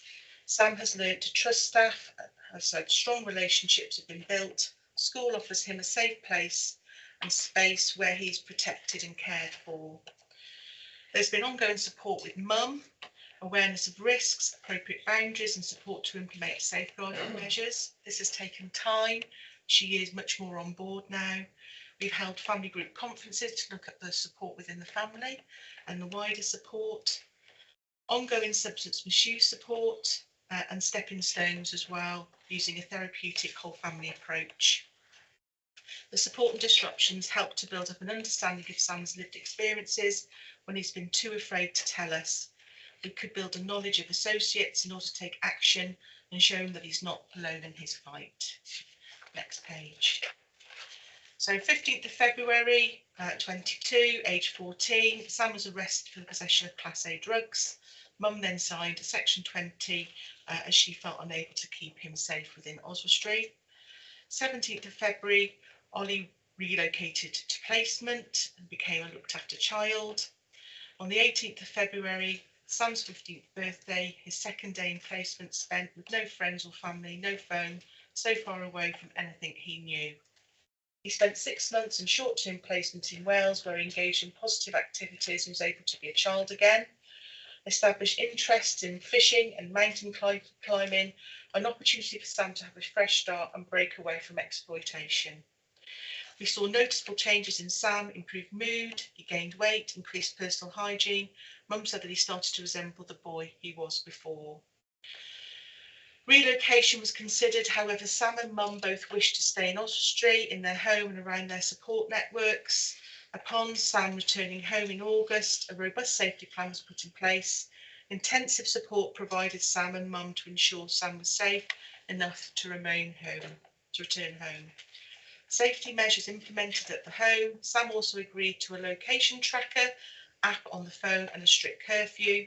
Shortly after, Sam's exploiter was arrested for another serious offence and removed from the area. So what's happened next? We have continued to offer Sam positive outdoor activities as he responds well to this. Feelings of fear have reduced. He was no longer having to look over his shoulder. Sam felt safer, but his experiences will never leave him and that he knows we see him as a victim. So in terms of the lasting impact and moving forward, so the long-term substance dependence to cope with trauma. He's very much sort of using substances as a form of self-medication. Trauma-induced additional needs, making education and daily life challenging, struggling to emotionally regulate, concentrate, and poor mental health. Identity issues, this has been significant and one of the things we've really observed. So upon returning home, Sam is still struggling to change his reputation, as numerous people a day are approaching him for drugs. Without his drug dealer identity, Sam does not know who he is. Identity work is ongoing to support Sam to engage in his interests and rebuild his life. Sam has attempted to go back to selling drugs as this is all he knows. Disruption has continued, lots of police presence, another arrest, However, this time he is able to be more open with us. Mum is more prepared and is sharing vital information, meaning we understand the situation much better and can therefore better manage the risks. Sam is safer now and the risks are lower in comparison. However, Sam will always remain extremely vulnerable to exploitation due to the past. Intensive support and multi-agency working will be ongoing throughout his remaining teenage years. So following intensive support and the absence of his exploiters, Sam is still too fearful to open up fully. However, has felt able to share snippets with us, and I'll share this with you now. He'd give me a load of work to do and you wouldn't get paid for it. He'd send me messages about the money I owed. I owed so much dough, there was no way out of it. He would give me 3 ounces every 3 days. I'd have to sell. He's the type of person that will cut up your mum's face, no problem. If someone owed him money, he'd get loads of his mates and they'd beat them up and chuck them in the canal. I used to wash crack in a crackhead's gaff. Me and my mate would tell the crackhead to get out whilst we did it. Once we were washing £2,000 of coke and the electricity turned off, we lost it all. Seeing people injecting messed with my head. I can't sleep most nights. Either I don't get to sleep until 5 or go to sleep and end up waking up in the night. Sam sleeps with the light on all night, every night. I can't even walk down my, I can't even walk down my own road anymore. I swear people are following me. When I did coke, I wouldn't feel a thing.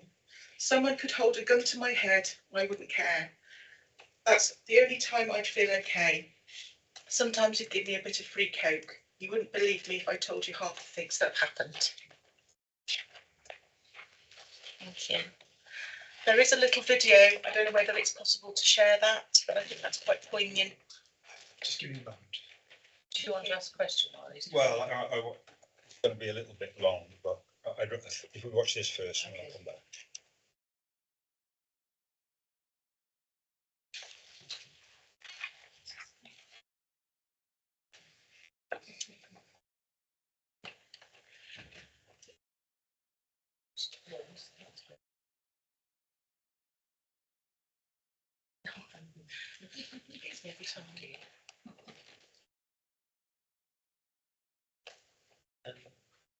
I think we should just acknowledge how important it is to bring a story to committee, and Sam's story kind of sums it up. So thank you, Claire, for bringing it.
So what kind of help is available for people like Sam with a trauma? Well, I think the relationships he's built up, certainly with the social worker and his family support worker, have been really instrumental in him opening up. But I think that's a really good question, because I think he's at a point, just beginning to reach a point where he's recognising he needs that help around his mental health and his trauma. I mean, we have those conversations with him all the time. And I think it's through those conversations he's now at a point where he's saying, actually, I do need that help and that support. We've actually got a meeting today with Space for Conversation, funnily enough, to actually now he's at that point and he wants, it's a reachable moment, isn't it? You know, we need to be offering him that support around his mental health. So that's where we've gone, that's where we're going. You know, obviously he's mum's taking him to see the GP to see if we can kind of get the support for him. You know, now he's starting to open up, but it's been a really long road to get there. And I think, you know, we've done, obviously we've done the storm training, so we've been able to kind of have those conversations with him, make sure that, you know, we're acknowledging that, you know, he's depressed and he's low and he's in low mood. But it's only at the point when that child is saying, actually, I recognise this, I need that support. And I think it's through those trusted relationships that he's had that we've been able to get to this point, because he now sort of sees that actually I have been exploited, I am a victim. So it's I think very sad. I'm just wondering, Chair, for me, if this could perhaps be a potential key line of inquiries. I'm sitting here listening to Sam's story. Yeah. And you're right, Claire, Sam at age 12, age 13, even at age 14 wasn't right for that kind of additional mental health support. But through the fabulous work that I know you've all done, you've got Sam to a point now. But what my worry is, will Sam now go on a very long waiting list? So is there an opportunity where we can perhaps get young people like Sam fast-tracked into a service? Because if he's saying, yes, I'm ready, I want some support, now is the time for people to work with him, rather than then wait for potentially a long time. And in that time, you know, Sam not sleeping at night, Sam vulnerabilities will only increase. I'm just wondering if we can perhaps weave that into a potential different pathway for young people like Sam. I think that's important, Tanya, because what we don't have is specialist therapeutic trauma-informed support for exploitation. And I think that where we do have currently within our wider system is sort of counselling, therapy, etc. Exploitation psychological support is very specific. You know, you're talking about the systematic breakdown of trust, the kind of trust that a child has with the parent, breaking that down, transferring it to an exploiter, and then being asked to stop that and transfer it back again to normal relationships. It's quite specialist, really, in terms of that trauma-informed psychological support. And, you know, aspirationally, I think we'd like to see a service that is specialist alongside our trees team, working, you know, multidisciplinary in relation to that. And I know that colleagues in, you know, the health service have that as an aspiration, but we have to find a way of realising that aspiration, because it's not just about trotting off to counselling or family therapy or, you know, the other types of trauma-informed approaches that children who are not exploited can access and can have. It is quite specialist and it's quite specific. The damage that is done to the emotional structure of a child is well, you can end up with lifelong mental health issues. Sorry. Thank you. Thank you, Chair. I've said that I've told this story before, but I worked with a young man whose son I knew from birth, and we were in the fire service. He went. I saw him at nursery when we went and visited him, and I watched him grow up. And I watched him be a pain in the backside when we were at the flower show. When he got in my truck, started belting the horns, and we had to drag him out. That young man was excluded from his school, and he missed. Went through the safety net, and he was on his own. He died. He was mixed up with county lines, and he died. His dad found him dead on his bed. Now, one thing I've noticed in this very similar story is that this young man was out of education and he was on his own. So we've let him down. Authorities have let him down. Should never be that situation. Should never be that situation. And so in this county, we have a superb facility, a superb service, the TMBSS, and money has been invested, not a great deal, but money has been invested so they can have more students. I agree with that. Claire and I disagreed at one time, but I do agree with Claire, there was money put into it. But they also had a plan to move within a building that they were working in Ludlow. And they were moving from one side of the building to the other, so that they could educate more children with mental health problems and send children. It was all set up ready for them to move. They'd been asking for it for quite a while. That has been stopped. And that has been stopped without any consultation with the head of TMBSS, without any consultation with the chair of the governors, without any consultation with any councillor or any committee. And what they want to do is stop that and basically bring in a private company from Cheshire, would you believe? A private company to work with the mental health children and she said she get emotional with the children, the mental health children, and the SEND. This school is absolutely positive. It has positive reports from Ofsted. It has a fantastic experienced workforce, and a caring workforce, a workforce that went to the children's homes during COVID and delivered food that they gathered between themselves. This stop within Ludlow is purely financial. There's no other reason, because you won't get better than TMBSS. There's no other reason. And on top of that, they want to start, I believe, to charge for travel from out of town or wherever they are to school. So that's going to affect the poorest in the community. But I want this stopped until we have a proper consultation where people are spoken to. You know, we don't have to do this sort of thing in Shropshire. We don't bully people in Shropshire and just get on with it. TMBSS head has asked for a meeting. He didn't get a reply, so he asked again. And fair enough, we got a meeting, but unfortunately Ofsted are on our tails. Okay, but to not even talk to the head of TMBSS is a disgrace. And this is the best, and this is about finance. And we can save money.